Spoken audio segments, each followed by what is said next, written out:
सबसे पहले देखो स्टूडेंट्स, आपको पता होना चाहिए कि प्राकृत संख्या किसे कहते हैं। प्राकृत संख्या,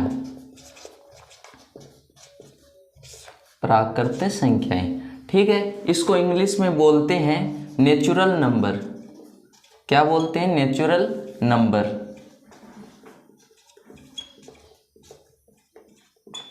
किसे कहते हैं? किसी को पता है? देखो, प्राकृत संख्या उसे कहते हैं जैसे 1, 2, 3, 4 और 5। इसे क्या कहते हैं? प्राकृत संख्या कहते हैं, ठीक है स्टूडेंट्स। और यहां से अनंत तक, यानी कि प्राकृत संख्या वह संख्या है जो एकदम स्टार्टिंग से स्टार्ट हो, 1, 2, 3, 4 और अनंत तक, ठीक है। उसके बाद में देखो आगे पूर्ण संख्या। पूर्ण संख्याएं, पूर्ण संख्याएं किसे कहते हैं? और इसको किससे दर्शाते हैं? जेड से, ठीक है। और प्राकृत संख्या को किससे दर्शाते हैं? एन से। ये भी आप याद रखना, एन से दर्शाते हैं इसको। अब ये देखो कहां से स्टार्ट होती है? 0, 1, 2, 3, 4 और अनंत तक।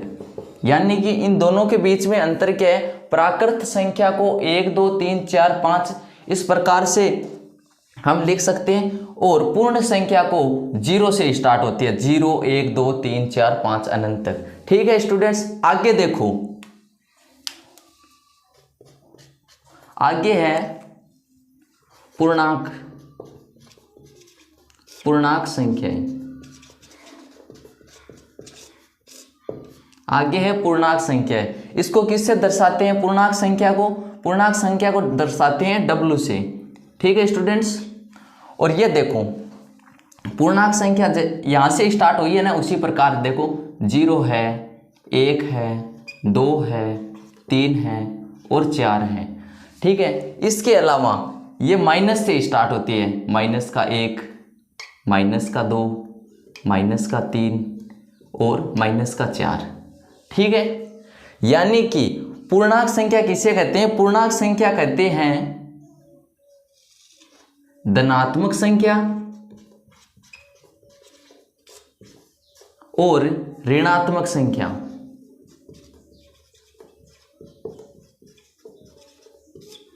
दोनों को मिलाकर क्या बनती है? पूर्णांक संख्या बनती है, ठीक है। हम इसको इस प्रकार से भी लिख सकते हैं कि धनात्मक और ऋणात्मक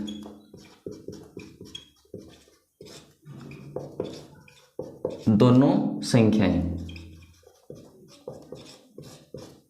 ठीक है स्टूडेंट्स।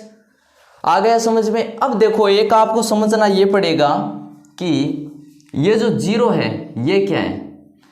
तो 0 देखो स्टूडेंट्स, ना तो धनात्मक है, इसको मैं यहां पर लिख लेता हूं, आप यहां से समझ लेना, ओके स्टूडेंट्स। 0 है ये नहीं तो धनात्मक है, ठीक है, और ना ही ऋणात्मक है, ये ना ही क्या है? ऋणात्मक है। ये 0 धनात्मक भी नहीं है और ऋणात्मक भी नहीं है। कभी कभी जो आपके एग्जाम में छोटे क्वेश्चन आते हैं ABCD, उसमें पूछा जाता है 0 क्या है? धनात्मक संख्या या ऋणात्मक संख्या। 1 नंबर का क्वेश्चन जरूर आएगा ये आपके एग्जाम में, तो आपको ये ध्यान रखना है स्टूडेंट्स कि 0 क्या है? धनात्मक है या फिर ऋणात्मक है, ठीक है। तो 0 ना तो धनात्मक है ना ऋणात्मक है। चलते हैं आगे, परिमेय संख्याएं। परिमेय संख्याएं, परिमेय संख्याएं, ठीक है। अब परिमेय संख्या देखो स्टूडेंट्स, परिमेय संख्या को अपन लोग क्या करते हैं? P/Q के रूप में लिख सकते हैं, ठीक है। P/Q के रूप में, P/Q के रूप में, Q के रूप में लिख सकते हैं।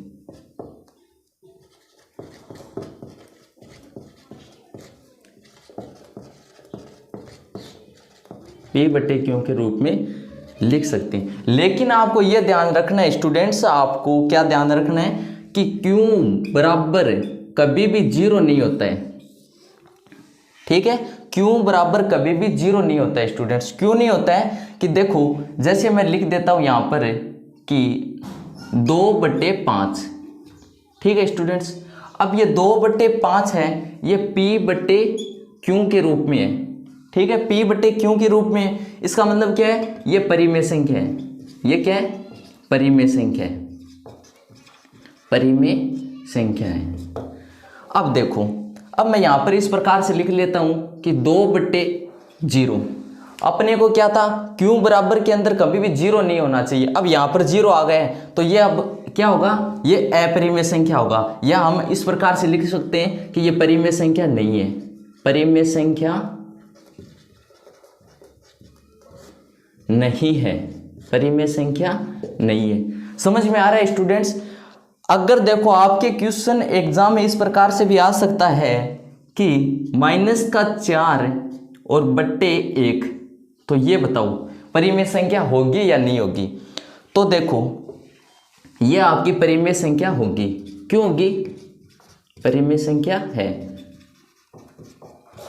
क्यों है, क्योंकि स्टूडेंट्स देखो आप, ये चाहे पॉजिटिव हो चाहे नेगेटिव हो, धनात्मक हो चाहे ऋणात्मक हो, ये आपको ध्यान में रखना है कि क्यों बराबर 0 नहीं होना चाहिए और सब कुछ चलेगा, ठीक है। अब देखो क्यों आ रहा है, P है और Q भी है, तो ये परिमेय संख्या होगा। अब देखो एक एग्जाम्पल और लेते हैं, आपको एग्जाम्पल से समझाता हूँ, आपको अच्छे से समझ में और आएगा। अब देखो, अब ये 2 है, ठीक है। तो अब बताओ मुझे कि ये परिमेय संख्या है या अपरिमेय संख्या।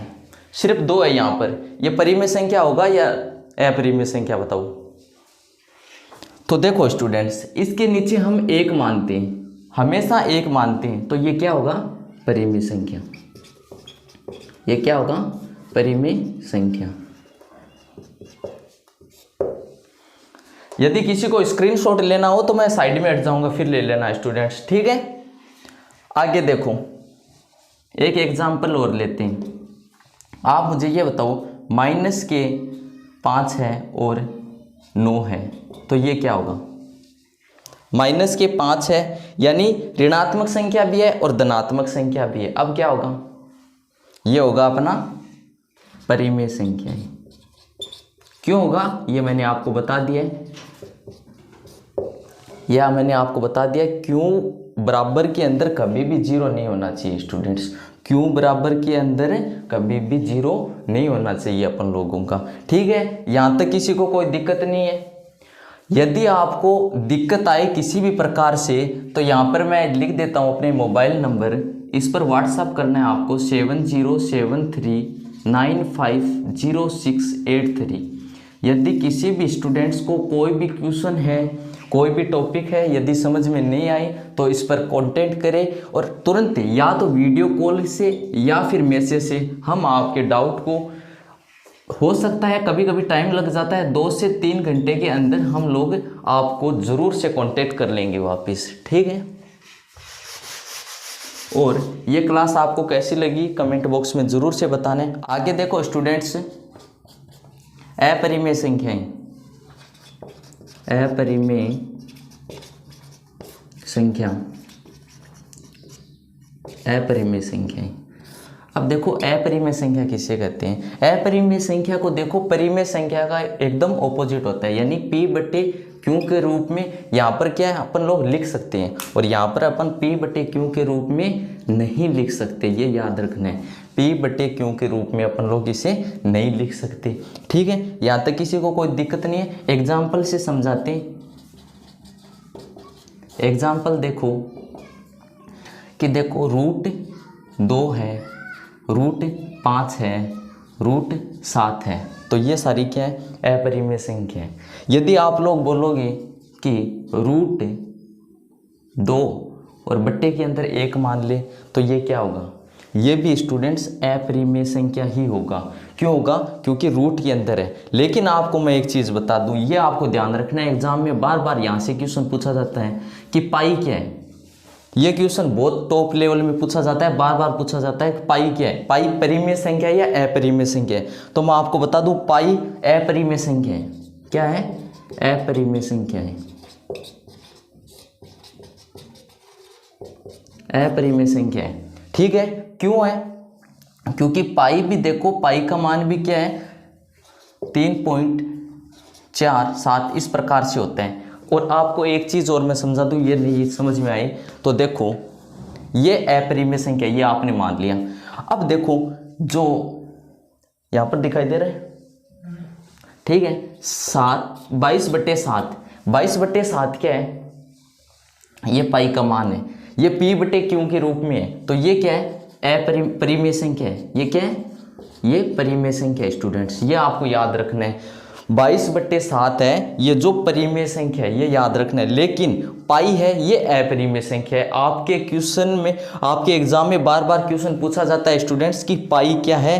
पाई अपरिमेय संख्या है, आपको मैं बार बार दोहरा रहा हूँ। और 22/7 है ये परिमेय संख्या है। ठीक है, यहाँ तक किसी को कोई दिक्कत नहीं है। और यदि आपको कोई एग्जाम्पल से समझ रहा हो तो √2, √5, √7 ये क्या है? सारी अपरिमेय संख्या ही है। ठीक है, संख्या जो अपना चैप्टर का नाम भी है। अगला टॉपिक है अपना वास्तविक संख्या, वास्तविक संख्याएं। ठीक है, अब देखो वास्तविक संख्या हम किसे बोलते हैं? वास्तविक संख्या स्टूडेंट हम उसे बोलते हैं जो परिमेय संख्या, ठीक है, परिमेय संख्या और अपरिमेय संख्या, परिमेय संख्या और अपरिमेय संख्या दोनों के समूह को वास्तविक संख्या कहते हैं। क्या कहते हैं? वास्तविक संख्या कहते हैं। वास्तविक संख्या कहते हैं। ठीक है स्टूडेंट्स, परिमेय संख्या भी इसमें शामिल है और अपरिमेय संख्या भी शामिल है। इन दोनों के जो समूह होते हैं उसे हम वास्तविक संख्या कहते हैं। और वास्तविक संख्या को इंग्लिश में रियल नंबर कहते हैं। क्या कहते हैं? Real number. यह आपको याद रखना है। ठीक है, रियल नंबर, और इसको R से दर्शाया जाता है। ठीक है, अब देखो स्टूडेंट्स आगे से अभाज्य संख्याएं, अभाज्य संख्याएं।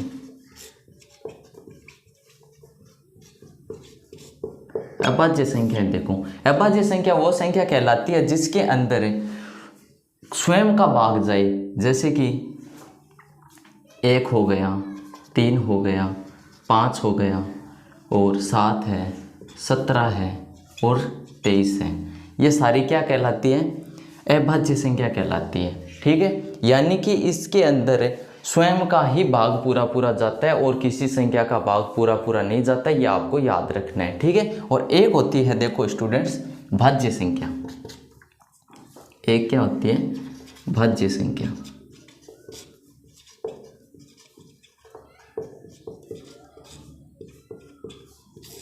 भाज्य संख्या के अंदर क्या होता है? भाज्य संख्या के अंदर जैसे 2 है, 4 है, 6 है, 8 है, 10 है, इसके अंदर यानी कि देखो 6 के अंदर अपन लोग एलसीएम निकाल लें तो 2, फिर यहाँ पर आ जाएगा 3 और फिर 3 फिर 1, यानी कि 2 का भी गया और 3 का भी गया।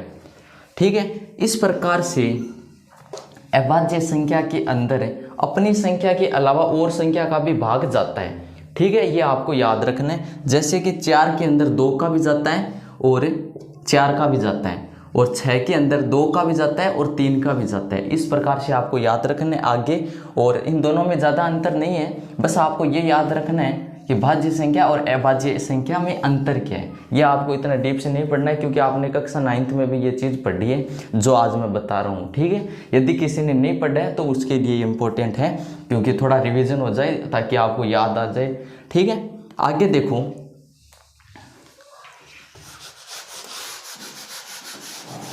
देखो स्टूडेंट्स, ये देखो स्टूडेंट्स, आज ये अपनी क्लास का लास्ट टॉपिक है। 1 मिनट पेन चेंज कर लेता हूँ। यूक्लिड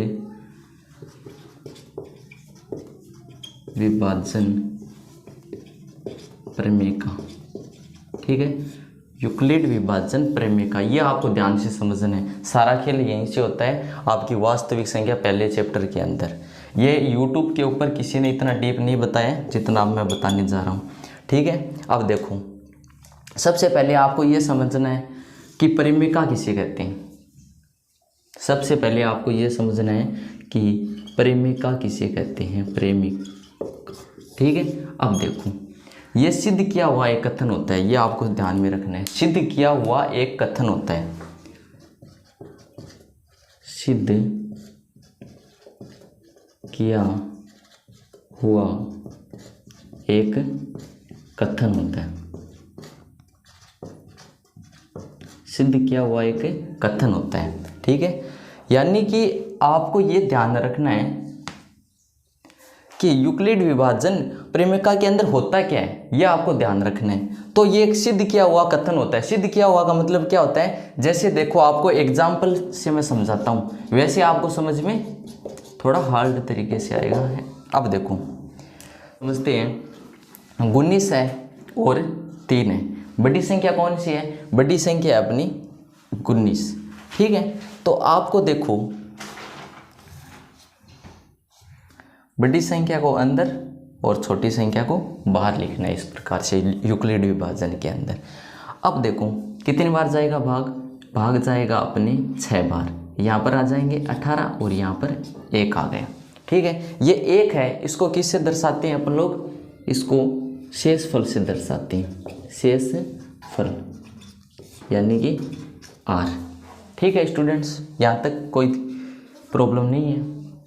आगे देखो, ये अपना भागफल, ये अपना भागफल, भागफल को किससे दर्शाते हैं, क्यों से दर्शाते हैं, ठीक है स्टूडेंट्स। और ये अपना भाज्य, भाज्य को किससे दर्शाते हैं, भाज्य को अपन लोग दर्शाते हैं, भाज्य को अपन लोग A से दर्शाते हैं, और भाज्य क, ठीक है। भाज्य को अपन लोग किससे दर्शाते हैं, B से दर्शाते हैं, ठीक है। एक मिनट अच्छे से लिख लेता हूँ इसको, B से। अब आपको थोड़ा कम समझ में आया होगा, तो ये देखो मैं आपको अच्छे से समझा दूँ। आपको देखो 19 लिखना है, जैसे लिख लिया 19। उसके बाद में देखो ये 6 लिखने, उसके बाद में आपको 3 लिखने और 6 लिखने और प्लस के अंदर 1 लिखना है, ठीक है। अब देखो 19 क्या है अपना भाज्य, एक मिनट ये मार्कर चल नहीं रहा है, ये क्या है भाज्य, ठीक है, बराबर 3 क्या है अपना भाजक, गुणा 6 क्या है अपना भागफल,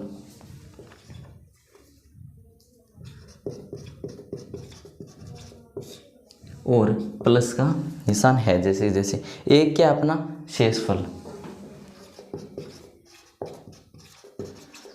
ठीक है। अब देखो फॉर्मूला कैसे बनता है ये बताता हूँ आपको। ये क्या है भाज्य, ठीक है, भाज्य को किससे दर्शाते हैं, A से दर्शाते हैं, A बराबर भाजक क्या है B गुना भागफल क्या है 6, इसको किससे दर्शाते हैं Q से, प्लस शेषफल R से। ये अपना बन गया फॉर्मूला, बिल्कुल आसानी से। यदि किसी को समझ में नहीं आए तो वीडियो को थोड़ा सा पीछे करके देख लेना, ठीक है, कोई दिक्कत नहीं आएगी। अब देखो ये अपना फॉर्मूला बन गया। अब पूरा खेल आपका वास्तविक संख्या में इसका है, ठीक है। यहाँ से क्वेश्चन बहुत बार पूछा गया एग्जाम में, ये आपको ध्यान रखना है, ठीक है। एक बार मैं फिर से रिपीट कर देता हूँ। यूक्लिड विभाजन में देखो स्टूडेंट्स क्या होता है कि अपन को प्रेमिका क्या होता है ये पहले सिद्ध करना है। सिद्ध किया हुआ एक कथन होता है, ये सिद्ध किया हुआ एक कथन है, ये सिद्ध किया हुआ है पूरा, ये मैंने एग्जाम्पल से आपको समझाया है सिद्ध कर, ये पूरा सिद्ध किया हुआ एक कथन होता है, ठीक है। अब ये कथन किस प्रकार से बनता है, ये फॉर्मूला किस प्रकार से बनता है ये मैं आपको समझाता हूँ। इस प्रकार से देखो, कोई भी संख्या हो, ठीक है, इस प्रकार से लिखनी है, यहाँ पर बड़ी संख्या लिखनी है, यहाँ पर छोटी संख्या, और भागफल शेषफल किसे कहते हैं वो लिखना है, और फिर आपका फॉर्मूला अपने आप बन जाएगा यदि आप अच्छे से इसको तैयार करते हो तो। यदि आपको यहाँ पर भागफल, यहाँ पर शेषफल इस प्रकार से कर दिया तो नहीं होगा, ठीक है। और एक देखो अपन लोगों ने 19 लिखा, यहाँ पर बराबर का निशान लगाया, ठीक है, फिर 3 लिखा और फिर 6 लिखा और फिर प्लस के अंदर 1 किया, यानी कि देखो इसको इससे गुना करो, ठीक है, ये आप इसको हमेशा आपको इससे गुणा करना है और फिर शेषफल 1 ऐड कर देना है, शेषफल आए वहाँ पर 1 ऐड करना है, अपने आप फॉर्मूला बन जाएगा, किसी भी प्रकार से कोई दिक्कत नहीं होने वाली है, ठीक है स्टूडेंट। और यदि किसी स्टूडेंट को प्रॉब्लम हो तो कमेंट बॉक्स में ज़रूर बताना है। तो पहला क्वेश्चन देखते हैं अपन। निम्नलिखित संख्याओं के अभाज्य गुणनखंडों के गुणनफल के रूप में व्यक्त कीजिए, ठीक है, ये अपना क्वेश्चन है, यानी कि अभाज्य गुणनखंडों के गुणनफल अपन को व्यक्त करने हैं। पहला क्वेश्चन है अपने पास में, पहला क्वेश्चन का पहला टॉपिक है 140, ठीक है, क्या है हल, देखो पहला ये 140, ठीक है। अब 140 के अंदर अपन को सबसे छोटी संख्या का भाग देना है, तो यहाँ पर मैं लिख लेता हूँ 2 से ये कितनी बार जाएगा 7 बार, ठीक है, और 0 है जैसे जैसे यहाँ पर आ गया 70, फिर 2 से यहाँ पर आ जाएंगे 35, ठीक है स्टूडेंट्स, फिर 2 से नहीं जाएगा, फिर जाएगा 5 से, फिर यहाँ पर आ जाएंगे 7 और फिर 7 के पाड़े से 7 जाएंगे 1 बार, ठीक है, यानी कि 140 बराबर के अंदर ये जो टुकड़े किए हैं अपन ने, ये लिखते हैं 2 गुना 2 गुना 5 गुना 7, ये आपके आंसर हो गए, ठीक है। और आप एक काम भी कर सकते हो, यहाँ पर 1 लिख कर यहाँ गुना के अंदर 1 लिख सकते हो, इससे कोई फर्क पड़ने वाला नहीं है, ये आपका आंसर हो गया। आ गया समझ में? आगे देखो क्वेश्चन नंबर 2 है अपने पास में, क्वेश्चन नंबर 2 है अपने पास में 156, ठीक है, 156 के अभाज्य गुणनखंड, 156 के अभाज्य गुणनखंड,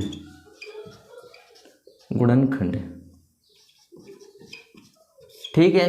अब देखो 156 वैसे के वैसे अपन लोग लिखते हैं, ठीक है, फिर इसके अंदर 2 का भाग देते हैं, ठीक है, इसके अंदर 2 का भाग देते हैं, 2 का भाग कितनी बार जाएगा, यहाँ पर आ जाएगा 7, ठीक है, ये हो जाएगा अपने पास 16 और 16 में 2 का भाग जाता है 8 बार, ठीक है स्टूडेंट्स, फिर यहाँ पर आ जाएगा 2 और यहाँ पर आ जाएगा 3 और ये हो जाएगा अपने 9 बार जाएगा, ठीक है, ये 18 हो जाएगा तब, और फिर ये 2 के पाड़े से नहीं जाएगा, ये जाएगा 3 के पाड़े से, ठीक है, यहाँ पर आ जाएगा अपने पास में 1 और यहाँ पर आ जाएगा अपने पास में 3, क्योंकि 3 के पाड़े में 9 आते हैं 3 बार में, ठीक है, फिर यहाँ पर आ जाएंगे 13 और 13 पाड़े से 1।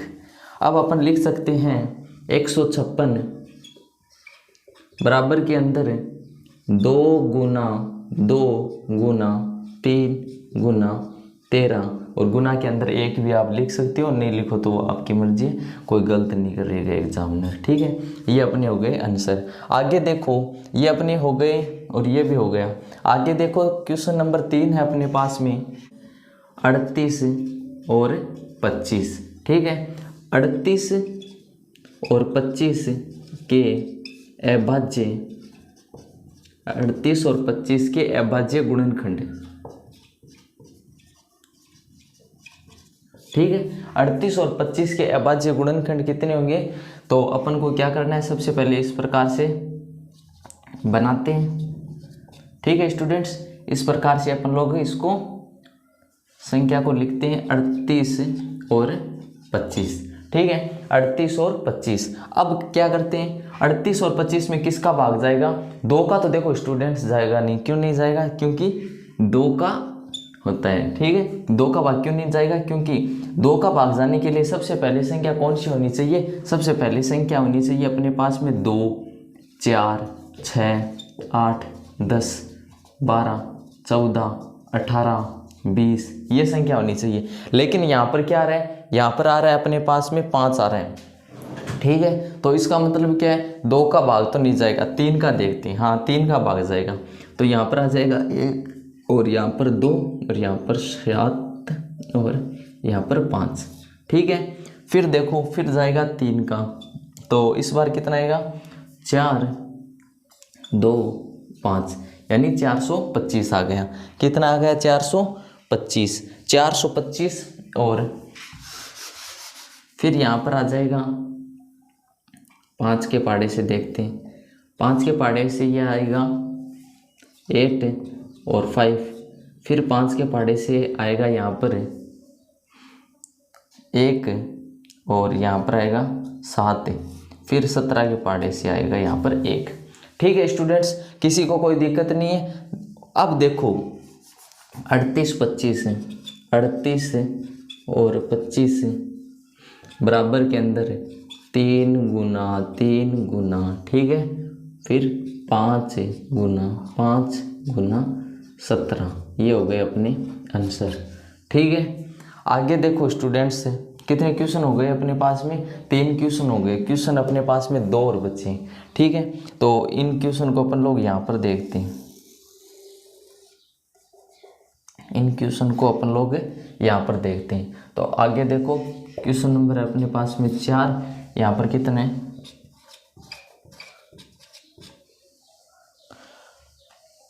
यहाँ पर कितना है अपने पास में 5005 है। ठीक है, 5005 है, 5005 के अभाज्य गुणनखंड, अभाज्य गुणनखंड। ठीक है, 38 और 5 के अभाज्य गुणनखंड। तो सबसे पहले अपन को क्या करना है, इस प्रकार से अपन लिख लेते हैं। ठीक है, अब किसका भाग जाएगा 5 का जाएगा, यहाँ पर हो जाएगा 1 0 0 और यहाँ पर भी 1। अब किसका जाएगा जल्दी से बताओ स्टूडेंट्स, फटाफट जल्दी से बताओ फटाफट। अब जाएगा इसके अंदर 7 का, ठीक है, और यहाँ पर आ जाएगा 1 और यहाँ पर 4 और 3। ठीक है, अब बताओ इसके अंदर किसका भाग जाएगा, फटाफट जल्दी से बताओ, जल्दी से बताओ स्टूडेंट, फटाफट बिना किसी देरी के फटाफट बताओ। अब यहाँ पर जाएगा 11 का। ठीक है, कितनी बार जाएगा ये 11 का 1, और यहाँ पर अपन लोग इसको मिलाते हैं 1 और 3। ठीक है, 13 और 13 में जाएगा 13 का, वो भी कितना 1 बार। आ गया स्टूडेंट समझ में। देखो सबसे पहले अपन को क्या करना है, सबसे पहले 5005 है, इसके अंदर 5 का भाग देंगे। फिर 1000 और 1 आया, इसके अंदर 7 का भाग देंगे। फिर अपने पास में 11 का भाग पूरा पूरा आ जाएगा। ठीक, अब देखो स्टूडेंट्स ये संख्या है। ठीक है, अब इसको अपन लिख लेते हैं 5 गुना 7 गुना 11 गुना 13। ठीक है, ये हो गए अपने आंसर। ठीक है स्टूडेंट्स, आगे देखो, आगे क्वेश्चन नंबर 5 है अपने पास में, इसको यहाँ पर लाइन खींच देते हैं। क्वेश्चन नंबर 5 है अपने पास में 7 4 2 9। ठीक है, 7 4 2 9 के अभाज्य गुणनखंड, के अभाज्य गुणनखंड। ठीक है, अभाज्य गुणनखंड। अब देखो सबसे पहले 7 4 2 9 को लिखते हैं। अब बताओ इसके अंदर किसका भाग जाएगा, फटाफट स्टूडेंट्स जल्दी से बताओ इसके अंदर किसका भाग जाएगा। देखो इसके अंदर 2 का नहीं जाएगा, 3 का नहीं जाएगा, 5 का भी नहीं जाएगा, 7 का भी नहीं जाएगा, 8 का भी नहीं जाएगा, डायरेक्ट 17 का भाग जाएगा। आप जितनी कोशिश कर लो, लेकिन इसके अंदर ओनली फॉर 17 का भाग ही जाएगा। पहले 17 का जाएगा, फिर उसके बाद में 23 का। इस प्रकार से ये मैंने यहाँ पर लिख रखा है, क्योंकि आपका टाइम ज़्यादा ख़राब ना हो। तो आपको मैं बता दूँ, ये मैंने पहले से लिख रखा है, तो 1 मिनट में चेक कर लेता हूँ, यही है। ठीक है, 4 3 7। उसके बाद में अब जाएगा 19 का। ठीक है, अब 19 का कितनी बार जाएगा, 23 बार 23 का, और 23 में 23 का जाएगा सिर्फ 1 बार। ठीक है स्टूडेंट्स, तो अब मैं लिख लेता हूँ यहाँ पर 7429 17 गुना 29 गुना 23। ठीक है स्टूडेंट्स, ये आपकी आंसर हो गई। आप लोग जल्दी से स्क्रीनशॉट लो। आगे देखो स्टूडेंट्स, क्वेश्चन नंबर 2 अपने पास में पूर्णांकों के निम्नलिखित युग्मों के HCF और LCM अपन को ज्ञात करने हैं कि दो संख्याओं का गुणनफल HCF गुणा LCM है। ठीक है, तो इस क्वेश्चन में अपन लोग सबसे पहले क्या करेंगे, सबसे पहले 26, ठीक है 26 और 91 को इस प्रकार से लिख लेंगे। ठीक है, फिर 26 के अंदर 2 का भाग देंगे तो ये कितनी बार जाएगा, यहाँ पर 1 और यहाँ पर 3, 13 आ गए। अब 13 के अंदर 2 का भी नहीं जाएगा, 3 का भी नहीं जाएगा, सीधा जाएगा 13 का, तो 13 में 13 का भाग जाएगा, यहाँ पर आ जाएगा 1। ठीक है, अब आगे देखो 91 के अंदर मैं देता हूँ 2 का भाग, तो 2 का नहीं जाएगा, 3 का भी नहीं जाएगा, तो सीधा फिर 7 का, तो फिर यहाँ पर आ जाएगा 13। ठीक है, और फिर यहाँ पर 13 का देता हूँ, यहाँ पर आ जाएगा 1। ठीक है स्टूडेंट्स, अब देखो यहाँ पर लिख लेता हूँ मैं 26 बराबर के अंदर है 2 गुना 13 और 91 बराबर के अंदर है 7 गुणा 13। अब अपन को ज्ञात क्या करना है, सबसे पहले HCF ज्ञात करना है। HCF ज्ञात करने के लिए अपन लोग क्या करेंगे, HCF ज्ञात करने के लिए दोनों में कॉमन कौन सी संख्या आ रही है। ठीक है स्टूडेंट्स, दोनों में कॉमन कौन सी संख्या आ रही है, दोनों में कॉमन आ रही है 13, तो यहाँ पर मैं लिख देता हूँ 13। ठीक है, तो HCF का राइट आंसर ये हो गया अपने पास में। अब देखो, अब अपन को ज्ञात करना है HCM। ठीक है, LCM ज्ञात करना है, तो LCM ज्ञात करने के लिए अपन लोग क्या करेंगे, ये जो संख्या इसको एक बार लिख देते हैं और 2 और 7 है जैसे। अब देखो यहाँ पर क्या आ जाएगा, 13 को 2 से गुना करेंगे, यह आ जाएगा 26। ठीक है, और 26 को 7 से गुना करेंगे तो यहाँ पर कितना आ जाएगा, करने पर आएगा 182। ठीक है, अब देखो अपन को क्या करना है, अब अपन को HCF गुणा LCM ज्ञात करना है। इसके लिए अपन लोग क्या करेंगे, इसके लिए पहली संख्या और दूसरी संख्या देखो अपन को जांच करनी है। क्या करनी है, अभी जांच करनी है। जांच करने के लिए अपन लोग क्या करते हैं, जांच करने के लिए प्रथम संख्या गुणा द्वितीय संख्या,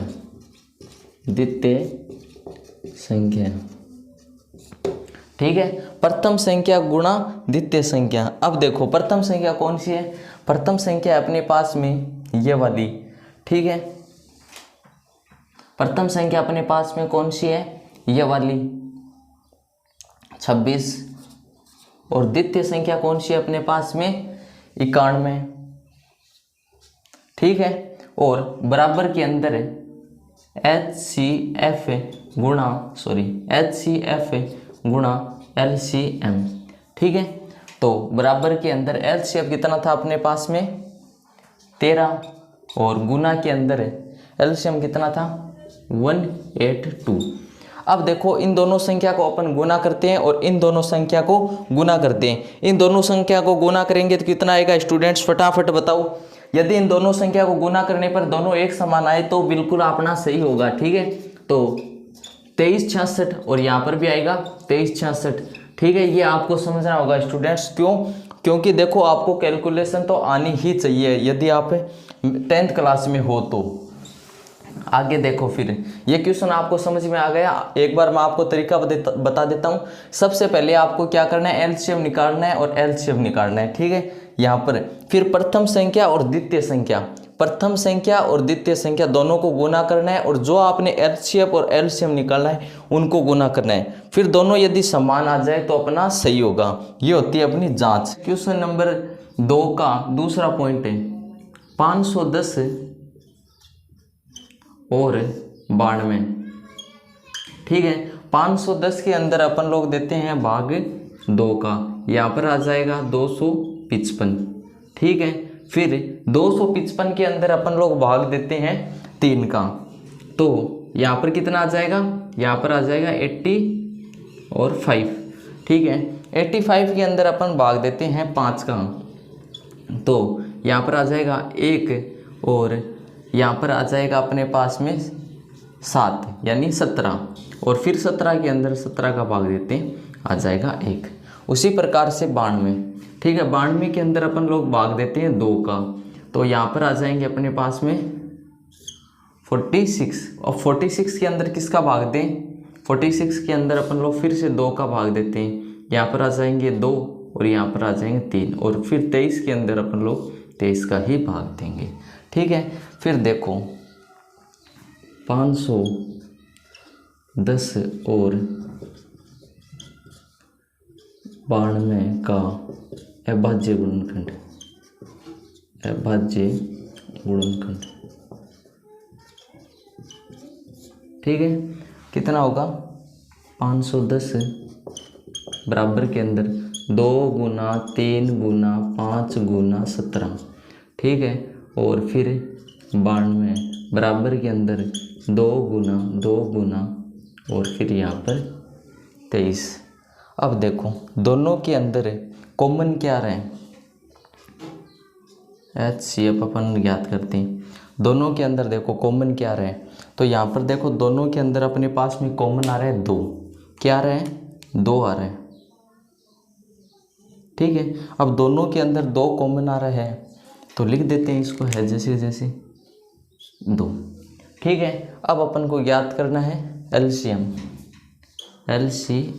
LCM बराबर के अंदर जो आपकी अधिकतम घात होती है वो लेते हैं, यानी 2 गुना 2, फिर 23, फिर 3, फिर 5 और फिर 17, ठीक है। फिर देखो 2 को 2 से गुना करेंगे 4, फिर यहाँ पर आ जाएंगे अपने पास में 23, फिर यहाँ पर आ जाएंगे अपने पास में 3 को 5 से गुना करेंगे 15, और यहाँ पर आ जाएंगे 1 मिनट स्टूडेंट्स 17। यदि आप 10th क्लास में पढ़ते हो तो ये कैलकुलेशन आपको आनी ही चाहिए, लेकिन मेरी पहले से कैलकुलेशन करी हुई है तो मैं आपको बता देता हूँ। यहाँ पर आएंगे अपने पास में 1 मिनट स्टूडेंट्स, यहाँ पर आएंगे अपने पास में 23,460, ठीक है, 23,460। अब देखो इस क्वेश्चन को आगे अपन को क्या करना है, यही क्वेश्चन है, इसको आगे कर रहा हूँ नीचे जगह कम इसलिए। अब अपन को जांच करनी है, जांच करने के लिए अपन लोग क्या करेंगे, पहली संख्या और द्वितीय संख्या दोनों को गुना करना है, यानी कि प्रथम संख्या और द्वितीय संख्या, इन दोनों को क्या करना है, गुना करना है, ठीक है, इन दोनों को गुना करना है, और बराबर के अंदर यहाँ पर लिख देता हूँ LCF गुणा HCF, ठीक है, LCM गुणा HCF। अब देखो प्रथम संख्या कौन सी है, 510 गुना के अंदर 92 बराबर के अंदर HCF कितना है अपने पास में, एक तो है 2 और एक है 23,460। अब देखो इन दोनों को गुना करोगे और फिर इन दोनों को गुना करोगे तो समान संख्या आएगी। ये मेरे पहले से गुना किए हुए हैं तो मैं आपको बता देता हूँ, या आप वैसे भी डायरेक्ट गुना कर लो। 2 को 2 से गुना करोगे 4, 4 इससे गुना करोगे 6, और फिर यहाँ पर आ जाएंगे 8 है, और फिर 12, और इसको गुना करोगे तो 2 और 1 31। इस प्रकार से एक बार मैं चेक कर लेता हूँ यही आ रही है क्या, 1 मिनट स्टूडेंट्स मैं चेक कर लेता हूँ ज़रा सा, क्योंकि मेरे पहले से गुना किया हुआ है। और 1 मिनट 46 सॉरी यहाँ पर 9 और 20, ठीक है, और यहाँ पर भी इन दोनों को गुना करेंगे तो यही संख्या आ जाएगी, ठीक है। आगे देखो अपने पास में ये 2 क्वेश्चन कंप्लीट हो चुके हैं। यदि आपको गुना भाग में किसी प्रकार की दिक्कत हो कमेंट बॉक्स में कमेंट कर देना, आपको वीडियो आ जाएगा, ठीक है। थोड़ा शॉर्ट ट्रिक से भी बता दूंगा इसको आपको गुना किस प्रकार से करना है। आगे देखो क्वेश्चन नंबर 3 पॉइंट है अपने पास में 336 है, ठीक है, 336 और 54, ठीक है। अब 54 के अंदर 2 का भाग देते हैं, कितनी बार जाएगा, तो यहाँ पर जाएगा अपने पास में 2 और फिर यहाँ पर आएगा 7। अब 2 का भाग नहीं जाएगा, अब जाएगा 3 का भाग। तो यहाँ पर कितना आ जाएगा 27 आते हैं 9 बार में, ठीक है। और यहाँ पर फिर 3 का, फिर 3 3 और 1, ठीक है स्टूडेंट्स। आगे देखो अपने पास में 336, ये सभी को आते हैं इसलिए मैं ज़्यादा डिटेल से आपको नहीं बता रहा हूँ। आगे देखो 336 के अंदर 2 का भाग देंगे तो यहाँ पर आएगा 1 1 2 यानी 112। अब 112 के अंदर 2 का भाग देंगे तो यहाँ पर आ जाएगा 5 और फिर यहाँ पर 1 बचेगा, ठीक है। तो ये हो जाएगा अपने पास में कितना हो जाएगा 6। फिर 1 मिनट स्टूडेंट्स, फिर यहाँ पर आ जाएगा अपने पास में 6 क्योंकि 54 12, ठीक है। फिर 2 का भाग जाएगा कितनी बार 2 और फिर 8 28 आ जाएगा। फिर 2 का भाग जाएगा यहाँ पर 1 और 4 आ जाएगा। फिर 2 का भाग जाएगा तो यहाँ पर अपने पास में क्या आएगा 7 और फिर 7 का जाएगा 1 आ जाएगा, ठीक है स्टूडेंट्स। अब अपन लोग किस प्रकार से लिख सकते हैं 336 और 54 का अभाज्य गुणनखंड,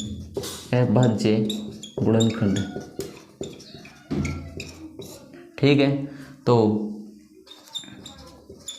यहाँ पर लिख लेते हैं 2 गुना 2 गुना 2 गुना 2 गुना 2 गुना 7 और यहाँ पर 54 है तो 54 को अपन लिख सकते हैं 2 गुना 3 गुना 3 गुना 3, ठीक है। अब देखो कॉमन क्या आ रहा है इसमें, कॉमन देखो स्टूडेंट्स से कॉमन आ रहा है अपने पास में 2, ठीक है। क्या आ रहा है कॉमन 2 आ रहा है। तो HCF बराबर के अंदर अपने पास में कितना आ जाएगा 2 आ जाएगा, ठीक है। और जो बाकी बचे उसको हम HCF में लिख देते हैं, यानी कि अधिकतम यहाँ पर कितना है 2 की पावर कितनी है 1 2 3 4 5, 2 की पावर कितनी है 5 और गुना 3 की पावर है 3 और गुना 7, ठीक है। आपको अब ये क्वेश्चन आगे देखो किस प्रकार से करना है। यहाँ पर 2 की पावर कितनी हो जाएगी 16, यानी कि 2 को 5 की पावर 2 गुना 2 16 16 2 32, ठीक है। 32 गुना 27 गुना 7 हो जाएगा। अब इसके देखो स्टूडेंट्स जांच, अब आगे देखो स्टूडेंट्स जांच। अपन को क्या करना है सबसे पहले प्रथम संख्या लेनी है, यानी प्रथम संख्या गुना द्वितीय संख्या बराबर के अंदर HCF गुना LCM, HCF गुना LCM। प्रथम संख्या कौन सी अपने पास में 510, यही तो है, सॉरी 336 गुना 54 बराबर के अंदर LCM कितना था अपने पास में 2 और यहाँ पर इन सारों को गुना करेंगे तो कितना आएगा फटाफट देख लेते हैं। इन सारों को अपन गुना करेंगे तो आएगा 324। इन सारों को यदि अपन लोग गुना करते हैं तो कौन कौन सी संख्या को, इसको 324 किसको, इन संख्या को गुना करेंगे तो 324, ये मैंने लिखा नहीं था। अब आपको इसको गुना करना है, इसको गुना करना है और कमेंट बॉक्स में आपको रिप्लाई ज़रूर से देना है। अब आगे देखते हैं अपन लोग क्वेश्चन नंबर 3 इसका, ठीक है। इसको गुना करके आपको कमेंट बॉक्स में ज़रूर से बताना है। तो स्टूडेंट्स अब देखो तीसरा क्वेश्चन 1.1 का तीसरा क्वेश्चन अपने पास में अभाज्य गुणनखंड विधि द्वारा निम्नलिखित पूर्णांकों के LCF और LCM ज्ञात करना है। विधि अपने पास में वही है, अपन को कुछ भी नहीं करना है, ठीक है। जिस प्रकार से अपने 2 क्वेश्चन किए हैं पिछले, उसी प्रकार से ये करना है। अब देखो इसको किस प्रकार से अपन लोग हल कर सकते हैं। सबसे पहले मैं लिख लेता हूँ 12, ठीक है। फिर मैं यहाँ पर लिख लेता हूँ 15 और फिर यहाँ पर मैं लिख लेता हूँ 21, ठीक है। अब 12 के अंदर 2 का भाग जाता है, सबको पता है, ठीक है। फिर यहाँ पर आ जाएगा 6 के अंदर भी 2 का भाग जाता है, यहाँ पर आ जाएगा 3 और फिर 3 के अंदर 3 का भाग 1, ठीक है। अब देखो अपने पास में 15 है, 15 के अंदर 3 का भाग जाता है, बिल्कुल जाता है। कितनी बार जाता है 5 बार जाता है, 5 के बाद में 5 का ही जाएगा। अब यहाँ पर 21 के अंदर 3 का भाग जाएगा, कितनी बार जाएगा 7 बार जाएगा, ठीक है। फिर यहाँ पर 7 और यहाँ पर 1 है जैसे कि जैसे। अब अपन को क्या करना है, देखो अब अपन को एक चीज ध्यान रखना है, यदि आपको 3 संख्या दी हुई हो तो आपको कभी भी जांच नहीं करनी है, ठीक है। जांच हमेशा 2 संख्या दी हुई हो तो ही करनी है, ठीक है। 3 संख्या के अंदर आपको कभी भी जांच नहीं करनी है स्टूडेंट्स, ये आपको याद रखना है, ठीक है।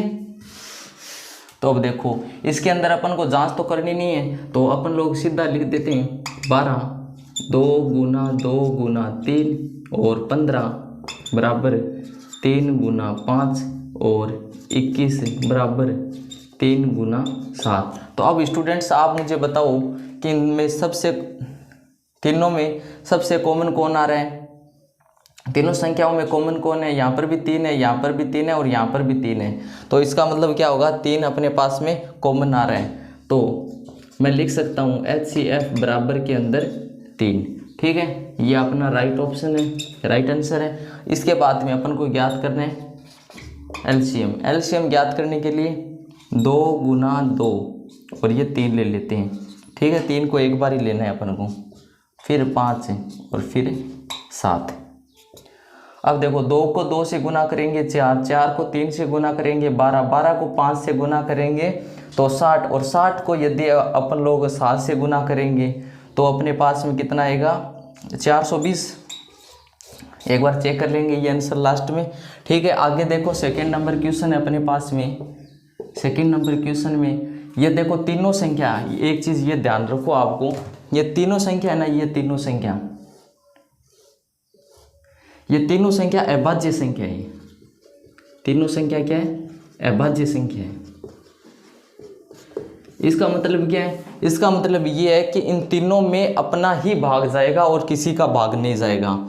यानी कि मैं आपको समझाने के लिए बताऊं तो ये 17 है, 17 के अंदर 17 का ही भाग जाएगा, ठीक है। और 23 है तो 23 के अंदर 23 का ही भाग जाएगा, आ रही है आपको समझ में। और 29 है तो 29 के अंदर 29 का ही भाग जाएगा। तो अपन लोग लिख सकते हैं इस प्रकार से। आपको एक चीज़ ये भी ध्यान रखना है, यदि कुछ भी HCF ना आए तो अपन लोग 1 मानते हैं, यदि कुछ भी नहीं आए तो 1 आता है, ठीक है। और एलसीएम बराबर में अपन लिख सकते हैं 17 गुना के अंदर 23 और गुना के अंदर 29। इन तीनों को गुना करते हैं, मेरा गुना किया हुआ है, मैं आपको एक बार बता देता हूँ क्योंकि टाइम वेस्ट होगा आपका ज़्यादा। तो अपने पास में आएंगे 11339, ठीक है, 11339, ठीक है। ये आपको गुना कर चेक कर लेना है। आगे देखो क्वेश्चन नंबर 3 है अपने पास में। 3 के अंदर अपन इस प्रकार से 8 लिखते हैं, यहाँ पर 9 और फिर यहाँ पर 25, ठीक है। तो यहाँ पर आ जाएंगे 4, फिर यहाँ पर आएंगे 2, फिर यहाँ पर 2 और फिर 1, ठीक है। और यहाँ पर 3 और 3 और 3 और यहाँ पर 1, ठीक है। यहाँ पर 5 तो 5 5 और यहाँ पर 1। तो अब देखो, अब अपने पास में ये क्या दे रखा है, अपने पास में दे रखा है 8, तो 8 बराबर 2 गुना 2 गुना 2, फिर अपने पास में 9 तो 3 गुना 3, और फिर अपने पास में 25, कितना है अपने पास में 25, तो 5 गुना 5। अब इनमें किसी में भी कॉमन नहीं आ रहा है, यानी कि अब एलसीएम क्या होगा, मैंने अभी आपको बताया था यदि कुछ भी कॉमन नहीं आए तो आप HCF के अंदर लिख सकते हो 1, यदि कुछ भी कॉमन ना आए तो। और ये जो है सारों को अब गुना कर देते हैं अपन लोग, सारों को गुना करेंगे तो कितना आएगा अपने पास में, HCF बराबर के अंदर 2 गुना 2 गुना 2, ठीक है, और 3 गुना 3 और 5 गुना 5, ठीक है। तो यहाँ पर देखो 2 को 2 से गुना करेंगे 4, 4 को 2 से गुना करेंगे तो 8, 8 को 3 से गुना करेंगे तो कितना आएगा 24, 24 को 3 से गुना करेंगे 72, 72 गुना 25 कितना हो जाएगा स्टूडेंट्स, जल्दी से गुना कर देखो 1800, हाँ बिल्कुल 1800 ही आएगा, ठीक है। तो ये आपने आ गए 1800, और ये अपने पास में 420, एक बार ये 420 वाला मैं चेक कर लेता हूँ, इसमें मेरे को थोड़ा डाउट था, ठीक है 420 ये स्टूडेंट्स। जो अपना चौथा क्वेश्चन है उसके अंदर अपने को पूछा है HCF बराबर अपने पास में दे रखा है 306 और 657 बराबर के अंदर 9 है। ये अपन को प्रश्न में दिया हुआ है और अपन को एलसीएम ज्ञात करना है। तो एलसीएम ज्ञात करने के लिए अपन लोग क्या करेंगे, देखो स्टूडेंट, सबसे पहले अपन लोग क्या करेंगे, सबसे पहले अपन लोग लिखेंगे दिया है क्या दिया अपन लोगों को कि प्रथम संख्या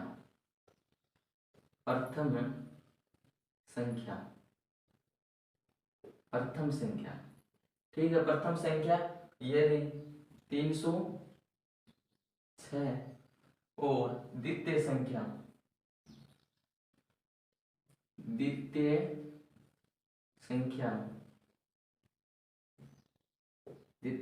बराबर 657, ये भी अपन को दिया है। ठीक है। और HCF दे रखा है अपने पास में, HCF दे रखा है अपने पास में 9, ये भी अपन को दे रखे हैं। ज्ञात क्या करना है, LCM ज्ञात करना है। ठीक है, LCM अपन को ज्ञात करना है, ये अपन को ज्ञात करना है। ठीक है। अब देखो एक मिनट, अब ये अपन को ज्ञात करना है। ये ज्ञात करने के लिए अपन लोग क्या करेंगे, अपन लोग सीधा सा देखो, इस क्वेश्चन के अंदर कुछ नहीं करना है ज्यादा। ये संख्या, पहली संख्या और दूसरी संख्या लेनी है और एलसीएम को बराबर रख देना है। देखो किस प्रकार से, प्रथम संख्या गुना द्वितीय संख्या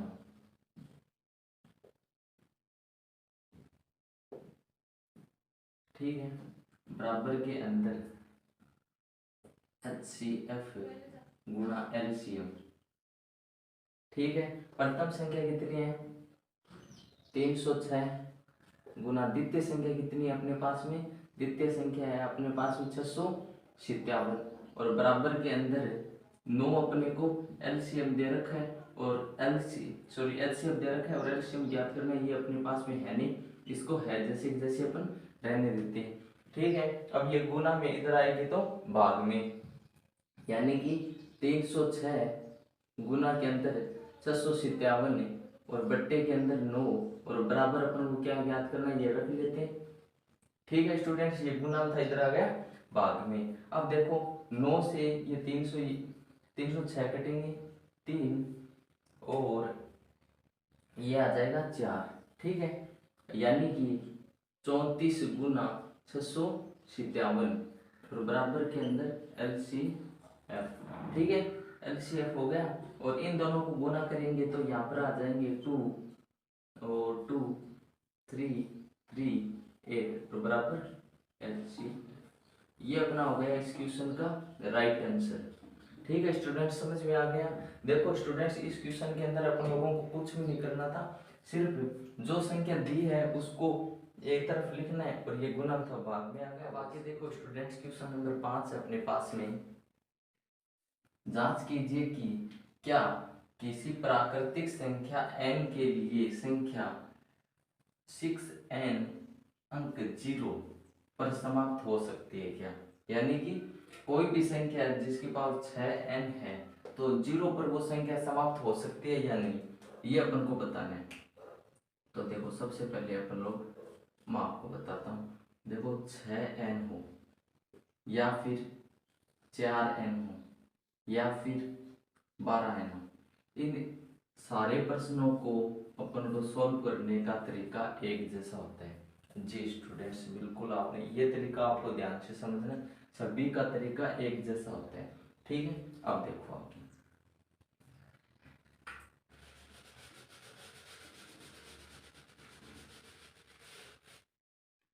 अब अपन को करना क्या है, अब देखो, अब अपन को लिखना है यहां पर, यदि कोई संख्या,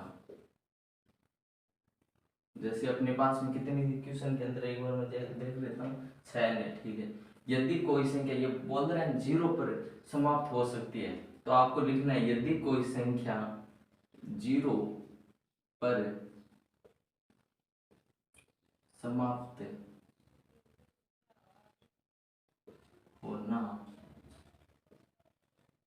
आती है तो उसका उसका गुणनखंड 2 × 5 2 × 5 कम से कम एक बार आना चाहिए। यानी कि देखो स्टूडेंट्स, यदि कोई भी संख्या 0 पर समाप्त होना चाहती है तो उसकी एक शर्त है। क्या शर्त है? कि उसके अंदर 2 × 5 यानी ये दोनों संख्या कम से कम एक बार तो जरूर आनी चाहिए, यदि वह 0 पर समाप्त होती है तो। ठीक है, अब आपको आगे लिखना है 6,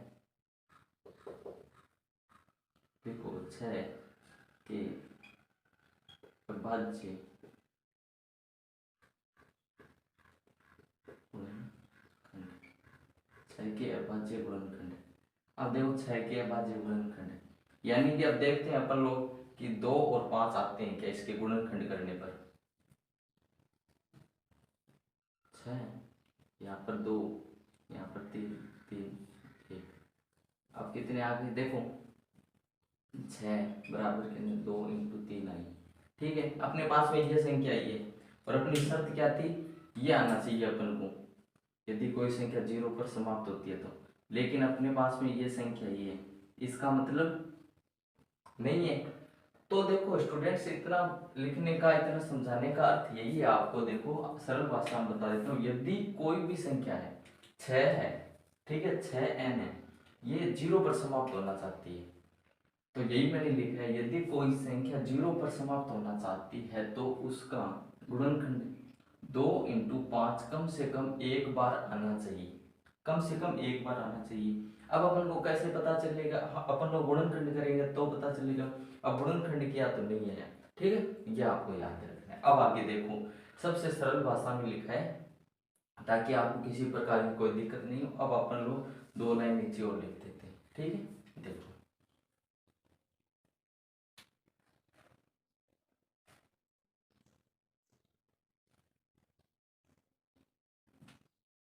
अब लिखो आप 6 का गुणनखंड करने पर यह 2 × 5 के रूप में नहीं है। किसके रूप में नहीं है? 6 का गुणनखंड करने पर यह 2 × 5 के रूप में नहीं है, ठीक है, 2 × 5 के रूप में नहीं है। इसका मतलब ये क्या होगा? 6n एक गुणनखंड के रूप में नहीं है, ठीक है।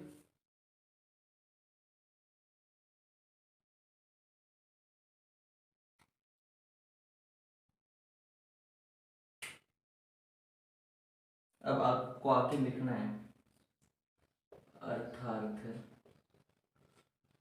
यह कभी भी 0 पर समाप्त नहीं हो सकती है। अतः ये कभी किसी भी प्राकृत संख्या के लिए, किसी भी प्राकृत संख्या n के लिए, किसी भी प्राकृत संख्या n के लिए। देखो स्टूडेंट्स, एक बार आपको ध्यान से देखना है, अपना क्वेश्चन ये था कि जांच कीजिए कि क्या किसी प्राकृत संख्या n के लिए संख्या 6n अंक 0 पर समाप्त हो सकती है या नहीं। तो अपन लोगों ने सबसे पहले क्या किया?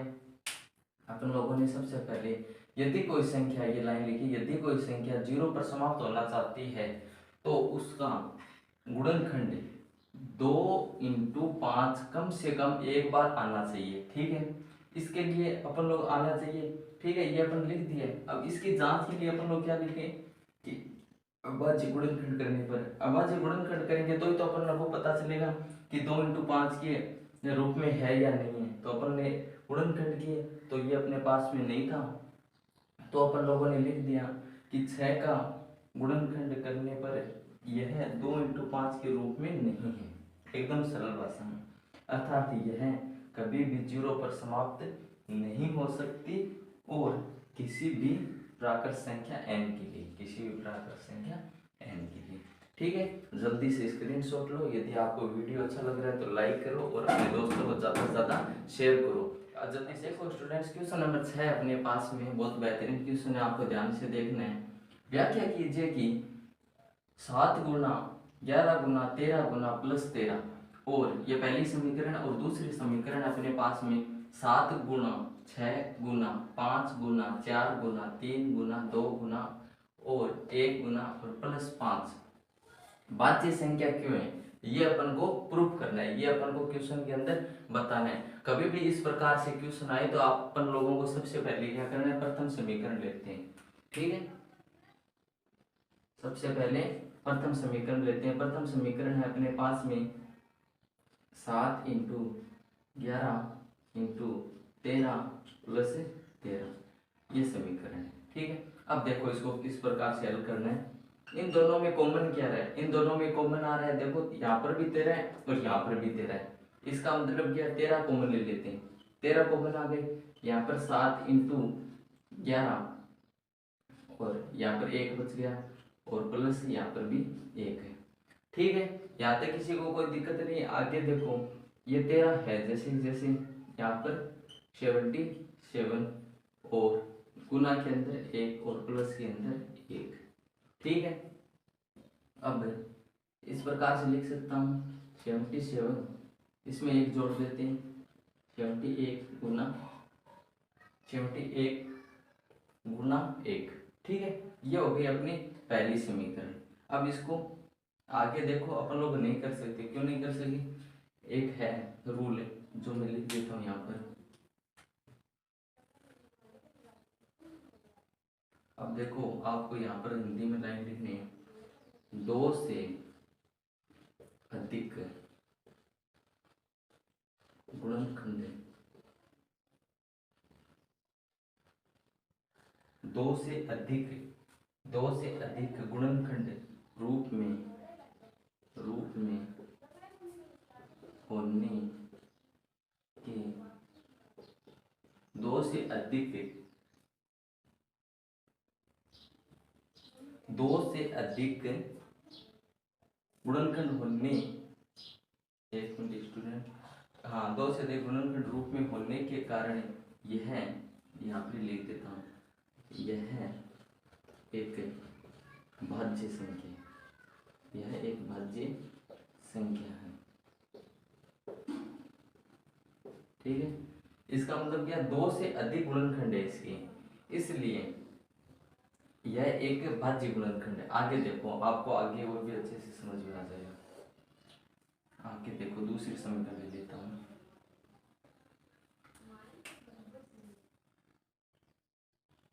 7 × 6 × 5 × 4 × 3 × 2 × 1 + 5। ठीक है, अब देखो इन दोनों में, इनमें कॉमन क्या है, इसके अंदर कॉमन क्या है, यहाँ पर भी 5 है, यहाँ पर भी 5 है, इसका मतलब 5 आएंगे अपने पास में कॉमन। और 7 × 6 × 1 × 4 × 3 × 2 × 1 और है जैसे जैसे सॉरी, और यहाँ पर आ जाएंगे अपने पास में प्लस का 1। ठीक है, यहाँ पर 5 आ गया तो यहाँ पर 1 बच गया। आगे देखो 5 है, यहाँ पर कितने आ जाएंगे 42 और गुना 1 और गुना, यहाँ पर कितने आ जाएंगे 12 और 12 को 2 से गुना करेंगे 24 और गुना 1 + 1। ठीक है, इसका मतलब क्या हुआ है, यहाँ पर 5 है और 42 × 24 प्लस का 1। ठीक है, 42 को 1 से गुना करेंगे 42 ही रहेगा और 24 को 1 से गुना करेंगे 24 ही रहेगा। अब इसका मतलब यह आप लिख भी सकते हो यहाँ पर मैं लिख देता हूँ गुना 1 प्लस का 1। ठीक है, अब अपन को क्या करना है, अब 42 को और 24 को गुना करना है। 42 और 24 को गुना करेंगे तो ये आएगा शायद 1008। ठीक है, 1008 और गुना के अंदर 1 और प्लस का 1। ठीक है, इसका मतलब हो जाएगा ये 1009, 5 ना 1009। ठीक है, और गुना के अंदर 1। अब अपन को इसको कोष्टक से बाहर भी लिख सकते हैं, गुना 1। अब अपन को फिर से यही लाइन लिखनी है कि 2 से अधिक गुणनखंड, सॉरी 2 से अधिक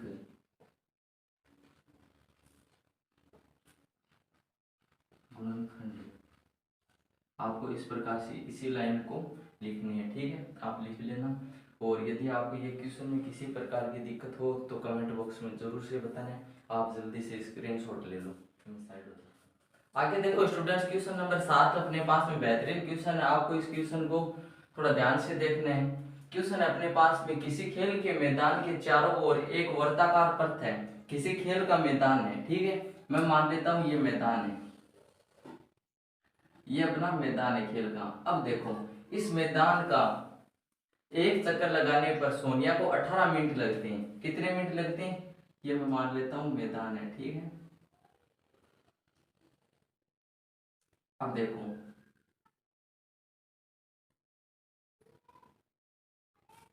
ये मैदान है, इसके अंदर अंदर चक्कर लगा रही। अब ये यहाँ पर सोनिया खड़ी है। ठीक है, अब देखो इसको कितना मिनट लगते हैं, 18 मिनट। 18 मिनट का समय लगता है एक चक्कर लगाने में। अब मान लो यहाँ से स्टार्ट किया, फिर यहाँ से आने में 18 मिनट लगते हैं। किसको, सोनिया को। ठीक है, जबकि इसी मैदान का एक चक्कर लगाने में रवि को 12 मिनट लगते हैं। अब यहाँ से रवि स्टार्ट करता है। ठीक है, रवि यहाँ से स्टार्ट करता है और उसको लगता है 12 मिनट।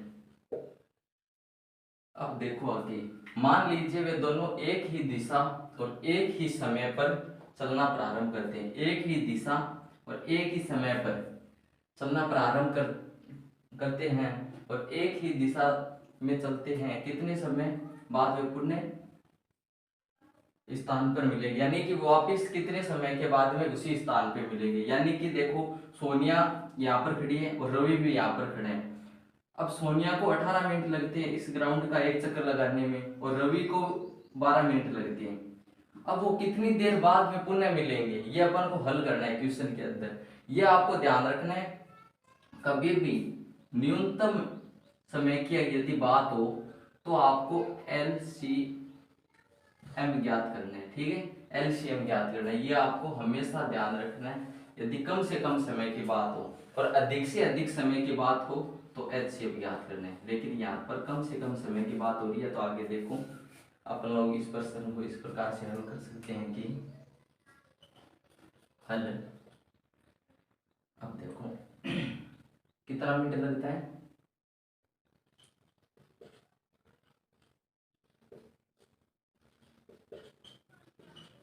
सोनिया को 18 मिनट।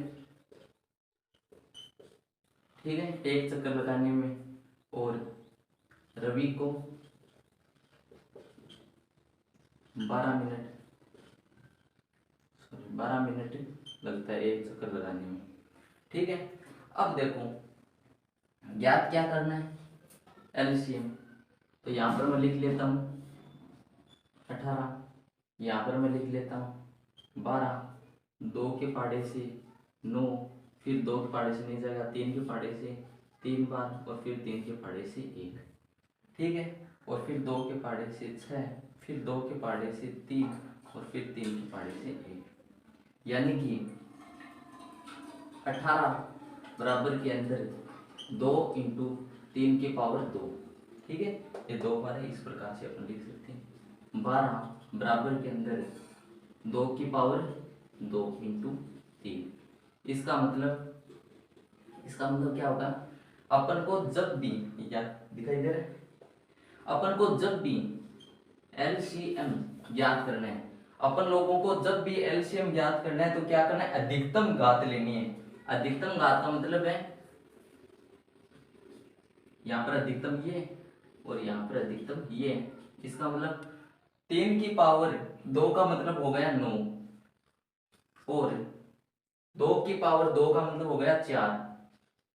कितना आ गया, 36 मिनट बाद में सोनिया रवि से मिलेंगे। उसी क्वेश्चन, इस पहले क्वेश्चन के अंदर देखो अपन को दे रखा है कि √5, ठीक है, √5 एक अपरिमेय संख्या है, एक अपरिमेय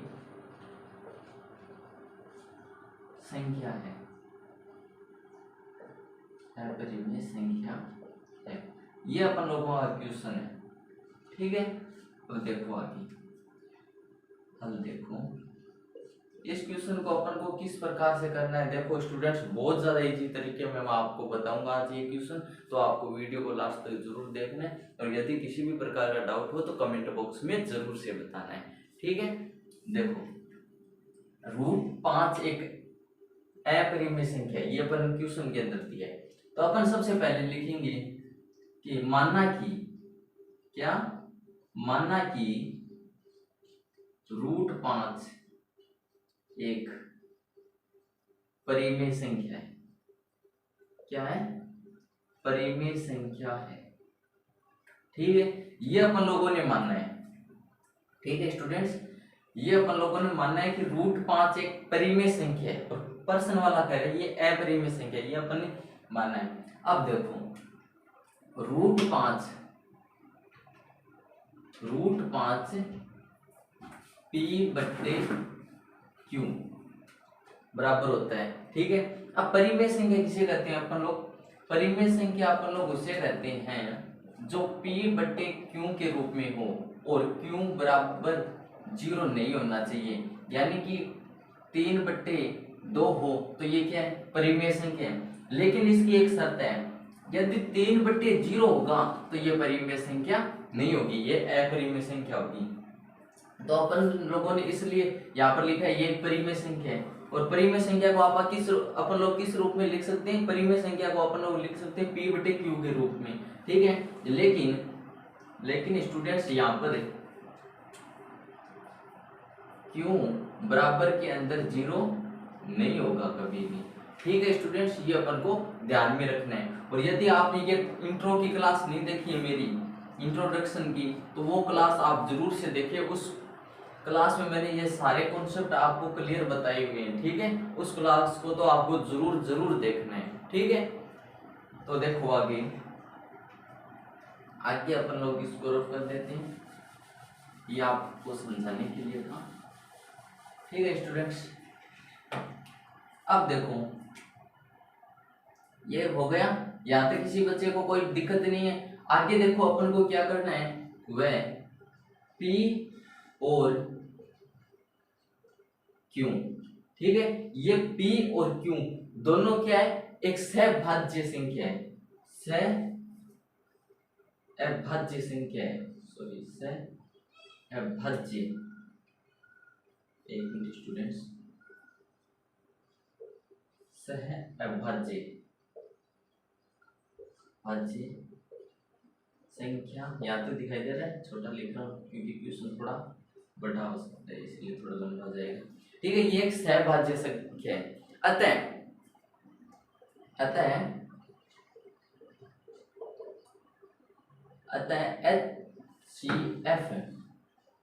HCF p और q का हमेशा कितना होगा, 1 होगा। क्यों होगा 1, क्योंकि ये अपन लोगों ने परिमेय संख्या माननी है स्टूडेंट्स, ठीक है। यही यहाँ तक किसी बच्चे को कोई दिक्कत नहीं है। अब देखो अपन इसको इससे वज्र गुना करेंगे और यहाँ पर 1 मान लेते हैं, इसको इससे वज्र गुना करेंगे।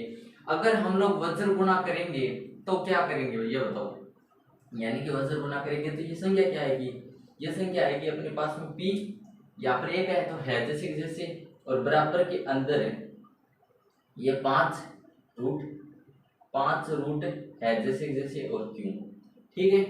ये अपना आ गया एक समीकरण, आ गया, ये √5 है स्टूडेंट्स, ठीक है, ये √5 है क्यों।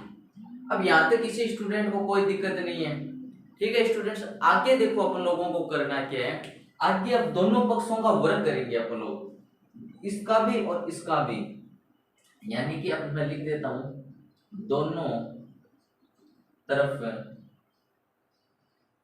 वर्ग करने पर, वर्ग करने पर। अब दोनों तरफ अपन लोग वर्ग करेंगे, यानी यहां पर भी वर्ग हो जाएगा, यहां पर भी। देखो किस प्रकार से, यहां पर वर्ग करेंगे तो ये p का स्क्वायर बराबर के अंदर √5 और इसके भी पूरे के स्क्वायर, ठीक है स्टूडेंट्स। अब देखो p स्क्वायर है जैसे कि जैसे, अब यहाँ पर क्या हो गया, स्क्वायर से अंडर हट गया, यानी 5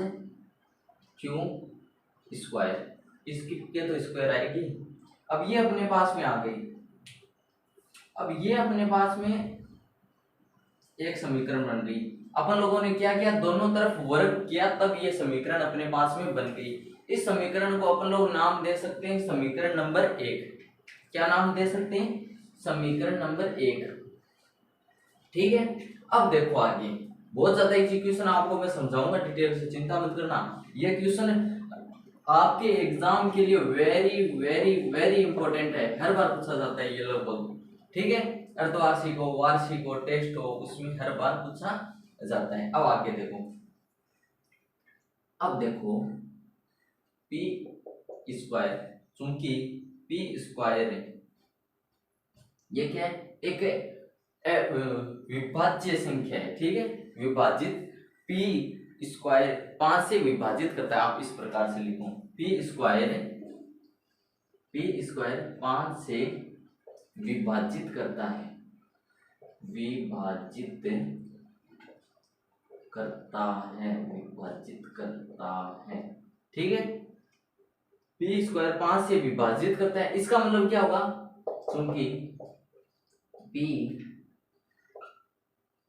ठीक है, 5 से भी विभाजित करता है, 5 से भी विभाजित, 5 से भी विभाजित करता है। क्यों करता है, यानी कि देखो स्टूडेंट्स, यहाँ पर रूट है, ठीक है, यहाँ पर स्क्वायर है, स्क्वायर है तो ये 5 से भी विभाजित करते हैं, और यदि स्क्वायर नहीं होगी तो भी 5 से ही विभाजित करेगा, ठीक है। ये आपको समझना है, यहाँ तक किसी बच्चे को कोई दिक्कत नहीं है। अब देखो आगे, यहाँ पर लिख दूंगी, यहाँ पर ही लिख देता हूँ, आ जाएगा शायद, चलो देखते हैं। अब देखो आगे,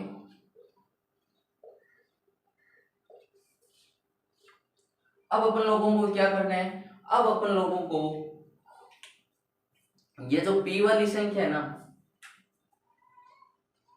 p बराबर 5, ठीक है, और यहाँ पर मैं r और मान लेता हूं, थोड़ा बड़ा लिख देता हूं ताकि आपको दिखाई दे, ठीक है। यानी कि ये संख्या थी, अब मैंने बोला p स्क्वायर 5 से विभाजित करता है, इसका मतलब p भी करता है, मैंने सिर्फ p ले लिया इस बार, ठीक है, और 5 है तो p से विभाजित करता है, इसका मतलब r ले सकता हूं मैं, ठीक है। इसकी अगली संख्या अपन लोग, आप लोग कुछ भी ले सकते हो, इसमें कोई दिक्कत नहीं है स्टूडेंट्स। अब देखो इस तरह यहाँ तक ये वाली संख्या आ गई, ठीक है, यहाँ तक ये वाली संख्या आ गई, यहाँ पर और यहाँ पर एक समान मानो। अब उसके बाद में अपन लोगों ने क्या किया था, दोनों तरफ वर्ग करने पर, दोनों तरफ वर्ग करो, इसके भी दोनों तरफ वर्ग करो जल्दी से, तो मैं लिख देता हूं दोनों तरफ वर्ग करने पर, दोनों तरफ वर्ग करने पर, तो दोनों तरफ वर्ग कर दो, यहां पर क्या आ जाएगा, p का स्क्वायर बराबर के अंदर 5r स्क्वायर, यहाँ पर p स्क्वायर और यहाँ पर 25r स्क्वायर, ये बन गया। यहाँ तक किसी को कोई दिक्कत है, बिल्कुल आसानी समझो, टाइम की आप चिंता मत करो, टाइम बहुत अपने पास में। एक बार क्वेश्चन को पूरी डिटेल से देखो, आपको क्वेश्चन समझ में आना चाहिए, बात ये है, ठीक है। जल्दी से देखो, यहाँ तक किसी बच्चे को दिक्कत है क्या, फटाफट बोलो जल्दी से। नहीं है। अब ये देखो पी स्क्वायर है और यहाँ पर भी पी स्क्वायर है, यानी यहाँ पर पी स्क्वायर का मान क्या है 5 क्यू स्क्वायर, 5 क्यू स्क्वायर। तो मैं इस प्रकार से लिख सकता हूं ना यहाँ पर कि चूंकि पी स्क्वायर का मान रखने पर ठीक है, दिखाई दे रहा है, पी स्क्वायर का मान रखने पर, पी स्क्वायर का मान क्या है, पी स्क्वायर का मान ये रहा अपने पास में, ये है जैसे जैसे यहाँ पर रख देता हूं, ठीक है, यानी कि 5 क्यू स्क्वायर बराबर के अंदर 25 आर स्क्वायर गुना में भाग में लिया फटाफट, यानी कि यहां पर क्या आ जाएगा क्यू स्क्वायर बराबर के अंदर 25 और बट्टे के अंदर 5, ये आर स्क्वायर है जैसे कि जैसे, और ये इससे कट जाएगा, यानी कि क्यू स्क्वायर बराबर के अंदर 5 आर स्क्वायर, ये बन गया। ठीक है स्टूडेंट्स, अब देखो अपन लोगों को क्या करना है, ये यहाँ तक किसी बच्चे को दिक्कत नहीं है। अब देखो जिस प्रकार से अपन लोगों ने लिखा था यहाँ पर उस प्रकार से लिख देता हूँ, चूंकि क्यू स्क्वायर 5 से विभाजित, 5 से यहाँ पर क्या लिखा था अपन, विभाजित करता है, विभाजित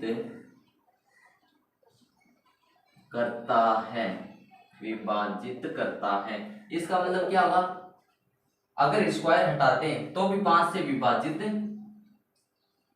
करेगा, 5 से विभाजित करता है। ठीक है स्टूडेंट्स, यहां तक किसी को कोई दिक्कत नहीं है, ये अपना क्वेश्चन एकदम सॉल्व हो चुका है, किसी स्टूडेंट को कोई दिक्कत नहीं होना चाहिए।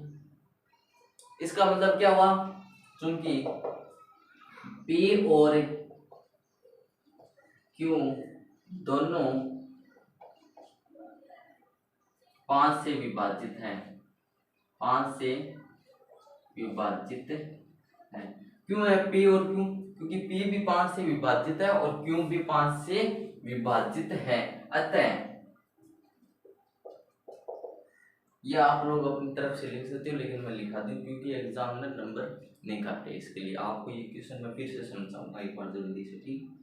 अतः HCF बराबर P और Q, ठीक है, ये दोनों क्या है, P और Q बराबर में अपन लोगों ने यहाँ पर माना था, क्या माना था, P और Q बराबर 1 है, तो यहाँ पर अपन लोग मान सकते P और Q बराबर के अंदर 1 नहीं होगा।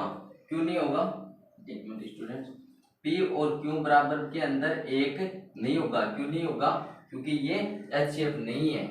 ठीक है, अब अपन लोग लिख सकते हैं, अतः हमारी अवधारणा का विरोधाभास प्रकट होता है, अतः हमारी अवधारणा का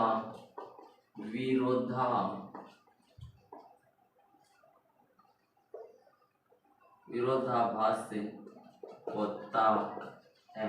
ठीक है, अपन लोगों ने लिख दिया, अतः हमारी अतः हमारी अवधारणा का विरोधाभास होता है। ठीक है, यहाँ तक किसी को दिक्कत नहीं है, या विरोधाभास प्रकट होता है, कुछ भी लिख दो, इसको मिटा लिख देंगे, कई बच्चे गलती करेंगे फिर कमेंट बॉक्स में बोलेंगे।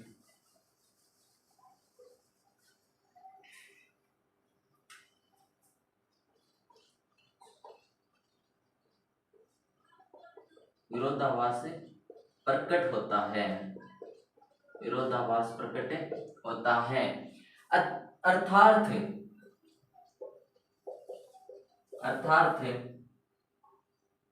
हमारी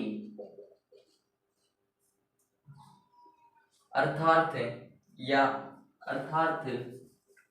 सीधा लिख दो आप, अर्थात √5 एक अपरिमेय संख्या, √5 एक अपरिमेय संख्या है, आप पूरा लिख लेना। ठीक है, यहाँ तक किसी स्टूडेंट को कोई दिक्कत नहीं है, एक बार जल्दी से समझा देता हूँ ताकि आपको किसी प्रकार की कोई दिक्कत ना हो। तो अपन लोगों ने सबसे पहले क्या किया, √5 क्वेश्चन के अंदर था, √5 एक अपरिमेय संख्या है। अपन लोगों ने सबसे पहले माना रूट माना है, यहाँ पर क्वेश्चन में अपरिमेय था, अपन लोगों ने माना है कि √5 एक परिमेय संख्या है, ये मान लिया। अब परिमेय संख्या की क्या शर्त है? परिमेय संख्या की शर्त होती है स्टूडेंट से कि P/Q के रूप में होना चाहिए, P/Q के रूप में होना चाहिए कोई भी परिमेय संख्या है तब। इसका मतलब ये Q बराबर 0 नहीं होना चाहिए, यानी बट्टे के अंदर उस संख्या के 0 नहीं होना चाहिए, ठीक है। बट्टे के अंदर उस संख्या के 0 नहीं होना चाहिए यदि वह परिमेय संख्या है तो इसलिए अपन लोगों ने बोल दिया कि Q बराबर 0 नहीं होना चाहिए, ठीक है। वह P और Q सहअभाज्य संख्या है, P और Q सहअभाज्य संख्या, अतः HCF P-Q बराबर 1 है, ये अपन लोगों ने माना है क्योंकि अपने परिमेय संख्या मानी थी, इसलिए P बराबर वज्र गुना करेंगे, यह संख्या आ गई। उसके बाद में अपन लोगों ने वज्र गुना किया, दोनों तरफ वज्र गुना किया या वर्ग किया, ठीक है, सॉरी दोनों तरफ वर्ग किया, दोनों तरफ वर्ग किया तो इसके भी स्क्वायर और इसके भी स्क्वायर, ये संख्या आ गई, इसको अपन लोगों ने 1 मान लिया समीकरण नंबर, ठीक है। उसके बाद में अपन लोगों ने क्या किया? उसके बाद में p² 5 से विभाजित करता है, p² 5 से क्या करता है? विभाजित करता है। इसका मतलब क्या होगा? इसका मतलब होगा कि p है वो भी 5 से विभाजित करता है, 5 से विभाजित है, इस प्रकार से भी लिख सकते हो, 5 से विभाजित है या विभाजित करता है, एक ही बात है, कुछ भी लिख दो। चलो अच्छा, 1 मिनट इसको मिटा कर लिख देता हूँ, विभाजित है, विभाजित है, ठीक है, ताकि आपको उसे याद रह जाए, परिभाषा इस प्रकार से याद नहीं होती। अब p² 5 से विभाजित है और p भी 5 से विभाजित है। आगे देखो, अब अपन लोग मानते हैं p बराबर 5r, ठीक है, अगली संख्या मान लेते हैं अपन लोग। अब फिर अपन लोगों ने वही किया, दोनों तरफ वर्ग किया, दोनों तरफ वर्ग किया तो ये अपने पास में ये समीकरण आ गई, p² बराबर के अंदर 25r²। उसके बाद में अपन लोगों ने क्या किया? उसके बाद में जो p² का मान क्या था? p² का मान यहाँ पर देखो, ये है, ये p² का मान है, p² का मान रखने पर, p² का मान रखा तो ये संख्या आ गई सीधी। अब देखो यहाँ पर p² 5 से विभाजित है तो इसका मतलब है Q² 5 से विभाजित है या विभाजित करता है, विभाजित है, ठीक है, और Q भी 5 से विभाजित है। चूंकि P और Q दोनों 5 से विभाजित है, P भी विभाजित है और Q भी विभाजित है, किससे? 5 से, अतः HCF P और Q बराबर के अंदर 1 नहीं हो सकता, ठीक है, अतः हमारी अवधारणा का विरोधाभास प्रकट होता है। अतः हम लोगों ने जो माना था उसका विरोधाभास है, अर्थात √5 एक परिमेय संख्या है। आपको एग्जाम में स्टूडेंट्स इस प्रकार से करना है। आगे देखते हैं नेक्स्ट क्वेश्चन, लेकिन उससे पहले यदि आपने अभी तक वीडियो को लाइक नहीं किया तो वीडियो को जरूर से लाइक कर दे, चैनल को जरूर से सब्सक्राइब कर दे और अपने दोस्तों को ज्यादा से ज्यादा वीडियो को शेयर कर दे। आगे देखते हैं क्वेश्चन नंबर 2 अपने पास में, आप लोग जल्दी से स्क्रीनशॉट लो फटाफट। आगे देखो स्टूडेंट्स, क्वेश्चन नंबर 2 अपने पास में सिद्ध कीजिए कि 3 + 2 √5 एक अपरिमेय संख्या है। उसी प्रकार का क्वेश्चन है, थोड़ा सा अलग है, बस ये ज्यादा इजी है उससे, इसमें ज्यादा टाइम नहीं लगेगा, ठीक है। अब देखो हल, अपन लोगों को अब क्या करना है? देखो सबसे पहले स्टूडेंट्स माना कि, उसी प्रकार से माना कि 3 + 2 √5 एक परिमेय संख्या, एक परिमेय संख्या है, ठीक है। अर्थात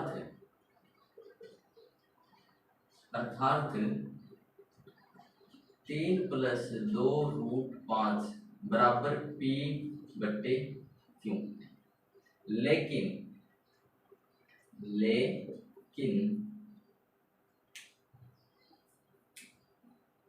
वही शर्त अपनी, Q बराबर के अंदर 0 नहीं होना चाहिए। इसको Q से तो एलर्जी है, Q बराबर 0 तो होना ही नहीं चाहिए, इसको 0 से, Q को 0 से बहुत बड़ी एलर्जी है, ठीक है। और आगे देखो, यहाँ तक किसी बच्चे को कोई दिक्कत नहीं है। अब अपन लोग लिख सकते हैं, इस संख्या को देखो थोड़ा इधर ले आओ, ठीक है। इस संख्या देखो मैं आपको बताता हूँ, इससे आप ऐसे आपको समझ नहीं आएगा। 2√5, ठीक है, 2√5 बराबर P बटे Q। ये प्लस में इधर आएगा माइनस में, ठीक है। यहाँ तक समझ में आ गया। इस प्रकार से हो जाएगा। अर्थात अब देखो √5 बराबर P बटे Q -3। अब ये गुना में है, इधर आएगा, इधर आएगा भाग में, हाँ भाग में, ठीक है। ये होगी समीकरण नंबर 1। एनी डाउट किसी स्टूडेंट्स को? यहां से फिर से देखो, फटाफट देखो।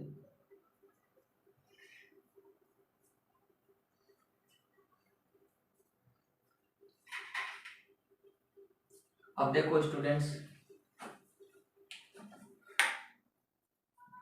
अब देखो स्टूडेंट्स, P बटे Q बराबर 3, यह एक परिमेय संख्या है। परिमेय संख्या है। क्या यह एक परिमेय संख्या है? क्यों है? क्योंकि P बटे Q यानी ये संख्या बट्टे में है ना, Q बराबर 0 नहीं है, तो ये परिमेय संख्या है। अर्थात है √5 एक अपरिमेय संख्या है, आपको भी पता है √5 एक अपरिमेय संख्या है, अपरिमेय संख्या है। हम जानते हैं, सॉरी सॉरी सॉरी सॉरी, एक मिनट स्टूडेंट,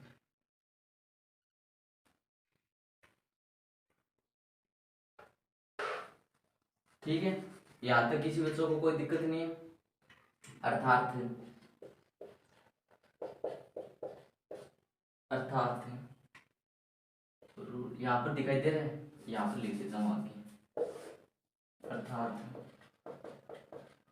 ये जो संख्या है अपनी √5 बराबर के अंदर P बटे Q माइनस के 3 बटे के अंदर 2, ठीक है। यह क्या है? फिर लिखो, अतः यह हमारी उसको क्या बोलते हैं, अवधारणा का विरोधाभास है। अतः यह हमारी अवधारणा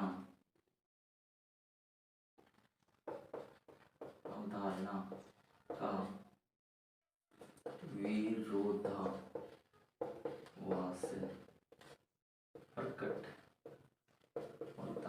प्रकट होता है। अतः 3 + 2√5 एक अपरिमेय संख्या है।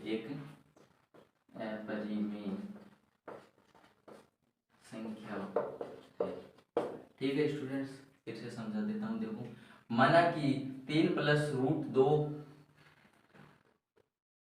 √5 एक अपरिमेय संख्या है, इसको अपन लोगों ने माना। अर्थात ये संख्या इसके बराबर में अपन P बटे Q रखा, लेकिन Q बराबर 0 नहीं होना चाहिए। यहाँ पर आप लिख सकते हो HCF बराबर के अंदर HCF P और Q बराबर के अंदर ये है, और आप यहाँ पर आप लिख सकते हो HCF बराबर P और Q बराबर के अंदर ये नहीं है, ठीक है। आप इस प्रकार से कोई दिक्कत नहीं है, आप लिखो तो लिख देना, नहीं इतना इम्पोर्टेंट नहीं है, लेकिन ये इम्पोर्टेंट है जो मैंने लिखा है। क्योंकि देखो स्टूडेंट्स, क्वेश्चन को ज़्यादा छोटा भी नहीं कर सकते अपन लोग और ज़्यादा खींच भी नहीं सकते, क्योंकि ये आपके एग्जाम में 1 या 2 नंबर का क्वेश्चन आता है और ज़्यादा नहीं आता है, ठीक है। इसलिए अब अपन लोगों ने ये संख्या है, इसको इधर लिया है, ये इसको इधर लिया है, ठीक है। यहाँ तक ये आप 10th क्लास में किसी को मुझे पता है कोई दिक्कत नहीं। P बटे Q ये संख्या आ गई, ठीक है। यह एक परिमेय संख्या बिल्कुल है। यह तो एक परिमेय संख्या। क्यों? क्योंकि परिमेय संख्या की पहचान क्या होती है कि वह बट्टे के अंदर आती है। अर्थात √5 एक अपरिमेय संख्या है, √5 है ये अपरिमेय संख्या है, ये आपको मानना होगा।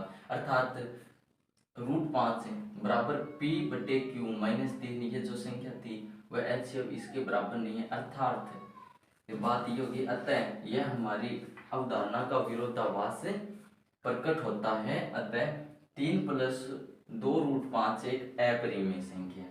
अपने पास में सिद्ध कीजिए कि निम्नलिखित संख्या अपरिमेय है। ये अपन को सिद्ध करना है कि ये सारी संख्या अपरिमेय है। अब देखो अपन लोग क्या करेंगे, सबसे पहले ये क्वेश्चन लेते हैं, इसको हल करते हैं और मानना कि ये अपन लोग मान लेते हैं, माना कि 1/√2 एक परिमेय संख्या है। कौन सी संख्या है? परिमेय संख्या है, परिमेय संख्या है। ठीक है स्टूडेंट्स, यहां तक किसी स्टूडेंट्स को कोई दिक्कत नहीं होनी चाहिए। अब देखो परिमेय संख्या है तो परिमेय संख्या की क्या पहचान होती है? परिमेय संख्या की पहचान होती है p/q के रूप में होनी चाहिए। यानी कि किसी स्टूडेंट्स को, यदि आपने अभी तक मेरा पहला वीडियो नहीं देखा जो मैंने इस चैप्टर का इंट्रो दिया था, तो वो आपको जरूर से पढ़ना है और उस वीडियो को जरूर से देखना है, क्योंकि वो आपके लिए वेरी वेरी इंपॉर्टेंट है स्टूडेंट्स। ठीक है, तो देखो p/q के रूप में होना चाहिए। p का मतलब क्या है? जैसे देखो 3/2 ये है। अब देखो ये p/q के रूप में, q बराबर के अंदर 0 नहीं होना चाहिए, यानी कि q इसके बट्टे के अंदर 0 होगा तो ये क्या होगा? अपरिमेय संख्या होगी। परिमेय संख्या की पहचान होती है इसके बट्टे के अंदर कुछ ना कुछ होता है। अब देखो ये आपको समझाने के लिए ऐसे बता दिया था मैंने। अब देखो आगे, अब यहां पर क्या है? 1/√2 बराबर p/q। ठीक है, लेकिन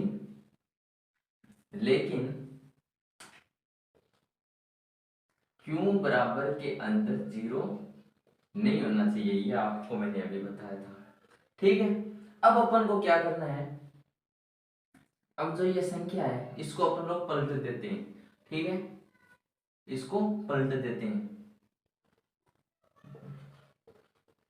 पलटने पर आप लिख सकते हो संख्या को पलटने पर, या ऐसे भी लिख सकते हो, कोई दिक्कत नहीं है। अब देखो ये मैं पलट दूं तो ये 2 ऊपर आ जाएगा। ठीक है, और ये हो गया q/p। हुआ कि नहीं हुआ? हुआ।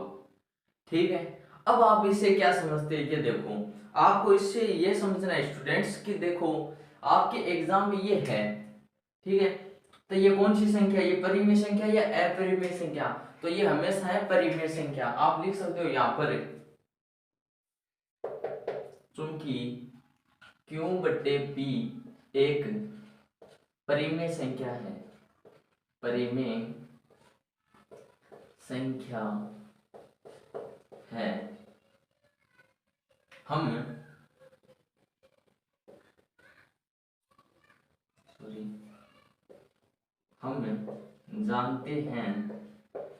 हम जानते हैं कि √2 एक अपरिमेय संख्या है, अपरिमेय संख्या है। तो इसका मतलब क्या होगा? ये √2 एक अपरिमेय संख्या है। देखो स्टूडेंट्स, आपको यह समझना है कि ये तो परिमेय संख्या है, ये अपन लोगों ने माना, लेकिन ये अपरिमेय संख्या कौन सी? √2 ये अपरिमेय संख्या है। इसका मतलब है √2 बराबर q/p के रूप में नहीं हो सकता। √2 बराबर q/p के रूप में नहीं हो सकता। अब आपको नीचे बस सिर्फ एक लाइन लिखनी है, अतः यह संख्या अर्थात 1/2 अपरिमेय संख्या है। आपको नीचे यह लाइन दे देता हूं आपको, चूंकि क्या फिर होता है 1/√2 एक अपरिमेय संख्या है, अपरिमेय संख्या है। ठीक है, यहाँ तक दिखाई दे रहा है। एक मिनट में चेक कर लेता हूँ स्टूडेंट्स, फिर आपको फिर से एक बार रिवीजन के तौर पर मैं बता दूंगा। बिल्कुल दिखाई दे रहा है, किसी स्टूडेंट्स को देखने में कोई दिक्कत नहीं है। तो देखो स्टूडेंट्स, अपन को सिद्ध करना था कि ये अपरिमेय संख्या है। ये अपने पास में क्वेश्चन था 1/√2, ये एक अपरिमेय संख्या। अपन लोगों ने सबसे पहले माना कि 1/√2 एक अपरिमेय संख्या है। ठीक है, उसके बाद में देखो 1/√2 बराबर के अंदर p/q, और क्यों के बराबर में कभी भी जीरो नहीं होना चाहिए। क्यों नहीं होना चाहिए? क्योंकि बट्टे के अंदर कभी भी जीरो नहीं आना चाहिए। यदि किसी संख्या के बट्टे के अंदर जीरो आ गया तो वह अपरिमेय संख्या कहलाती है। और उसके बाद में √2, इसके नीचे अगर हम 1 मानते हैं तो यह भी अपरिमेय संख्या कहलाती है। क्या कहलाती है? यह भी अपरिमेय संख्या कहलाती है। √2 अपरिमेय संख्या है, √5 अपरिमेय संख्या है, √3 अपरिमेय संख्या है। उसके बाद देखो अपन लोगों ने संख्या पलट दी। संख्या पलटी तो ये इस प्रकार से हो गई, इसके नीचे 1 मान सकते हैं, लेकिन फिर भी ये अपरिमेय संख्या ही होगी। तो ये अपन लोगों ने समीकरण 1 मान ली।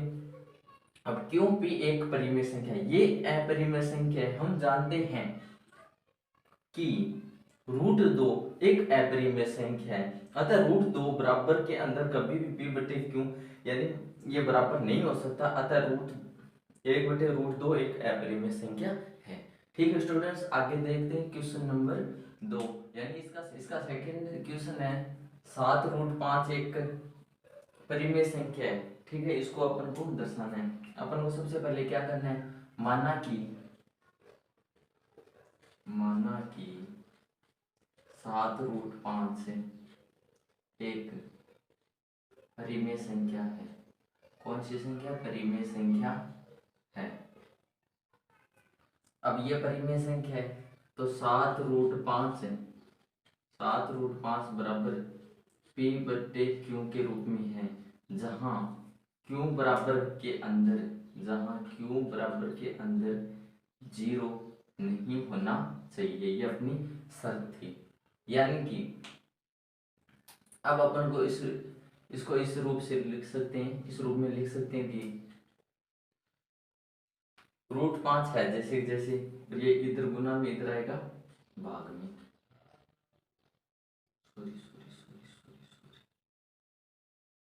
ये इधर आया भाग में। ठीक है स्टूडेंट्स, यानी कि अब अपन को करना क्या है? अपन लोग यहाँ पर एक चीज ये भी लिख सकते हैं, एक मिनट इसको रफ कर देता हूँ। ये भी लिख सकते हैं HCF बराबर p/q बराबर के अंदर 1। ठीक है, यानी LCF का मान 1 हो गया। अब अपन लोग जो लाइन लिखी थी वही लिख देते हैं, √5 बराबर p/q और जहाँ 7 है। ठीक है,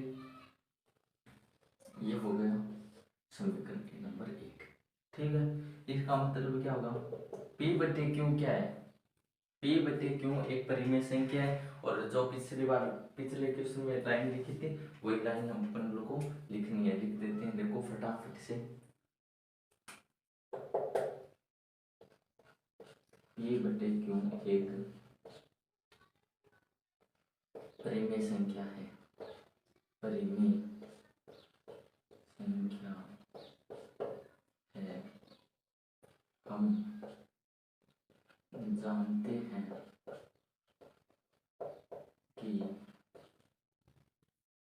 हम जानते हैं कि √5 एक अपरिमेय संख्या है। हम लोग जानते हैं कि √5 एक अपरिमेय संख्या है। तो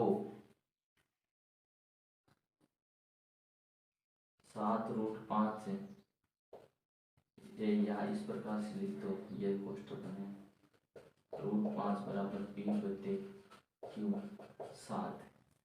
ठीक है, इस प्रकार से लिख दो, ये बराबर नहीं हो सकती। ठीक है, इसका मतलब आता है 7√5 एक परिमेय संख्या है, अतः यही परिमेय संख्या है। ठीक है स्टूडेंट्स, आ गया समझ में? जो क्वेश्चन था उससे इजी क्वेश्चन है ये। यदि किसी स्टूडेंट्स को दिक्कत हो तो कमेंट बॉक्स में जरूर से बताना। आगे देखते हैं इसका क्वेश्चन नंबर 3 का पार्ट नंबर 3 है अपने पास में। 6 + √2 इसको अपन को हल करना है। देखो यदि किसी स्टूडेंट को अभी तक समझ में नहीं आया तो इस क्वेश्चन से जरूर समझ में आ जाएगा। इस क्वेश्चन को मैं बिल्कुल एकदम स्टार्टिंग से बिल्कुल जीरो से समझाने की कोशिश करूंगा। देखो हल, आपको सबसे पहले क्या करना है, सबसे पहले मानना है आपको, मानना कि 6 + √2, ठीक है, 6 + √2 एक परिमेय संख्या है। कौन सी संख्या है? परिमेय संख्या है, परिमेय संख्या है, ठीक है। इसका मतलब परिमेय संख्या है, इसका मतलब ये होगा 6 + √2 बराबर P/Q, ठीक है। अब इसको अपन लोग इस रूप में लिख सकते हैं, √2 बराबर P/Q, और इधर प्लस में इधर आएगा माइनस में, ठीक है। यहाँ तक किसी स्टूडेंट्स को कोई दिक्कत है? किसी को भी दिक्कत नहीं, या एक लाइन अपन इसको थोड़ा कम ही कर देते हैं, कहीं को दिक्कत होती है फिर अपन लोग लिख देते हैं यहाँ पे √2 बराबर के अंदर P/Q बराबर 6, ठीक है। ये हो गई अपने पास में समीकरण नंबर 1। अब अपन को आगे क्या करना है, आगे देखो यहाँ पर इस प्रकार से लिख देना, वह Q बराबर के अंदर 0 नहीं होना चाहिए।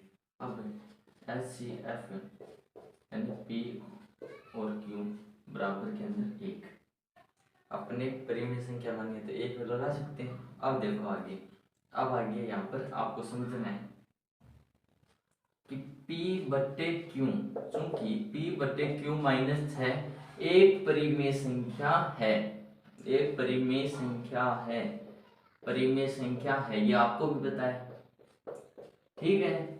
हम जानते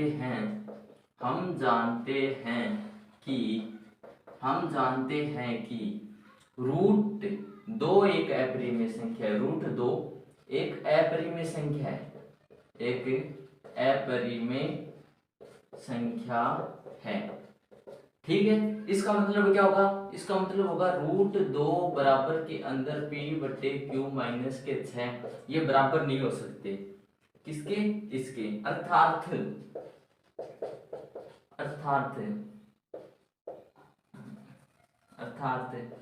यह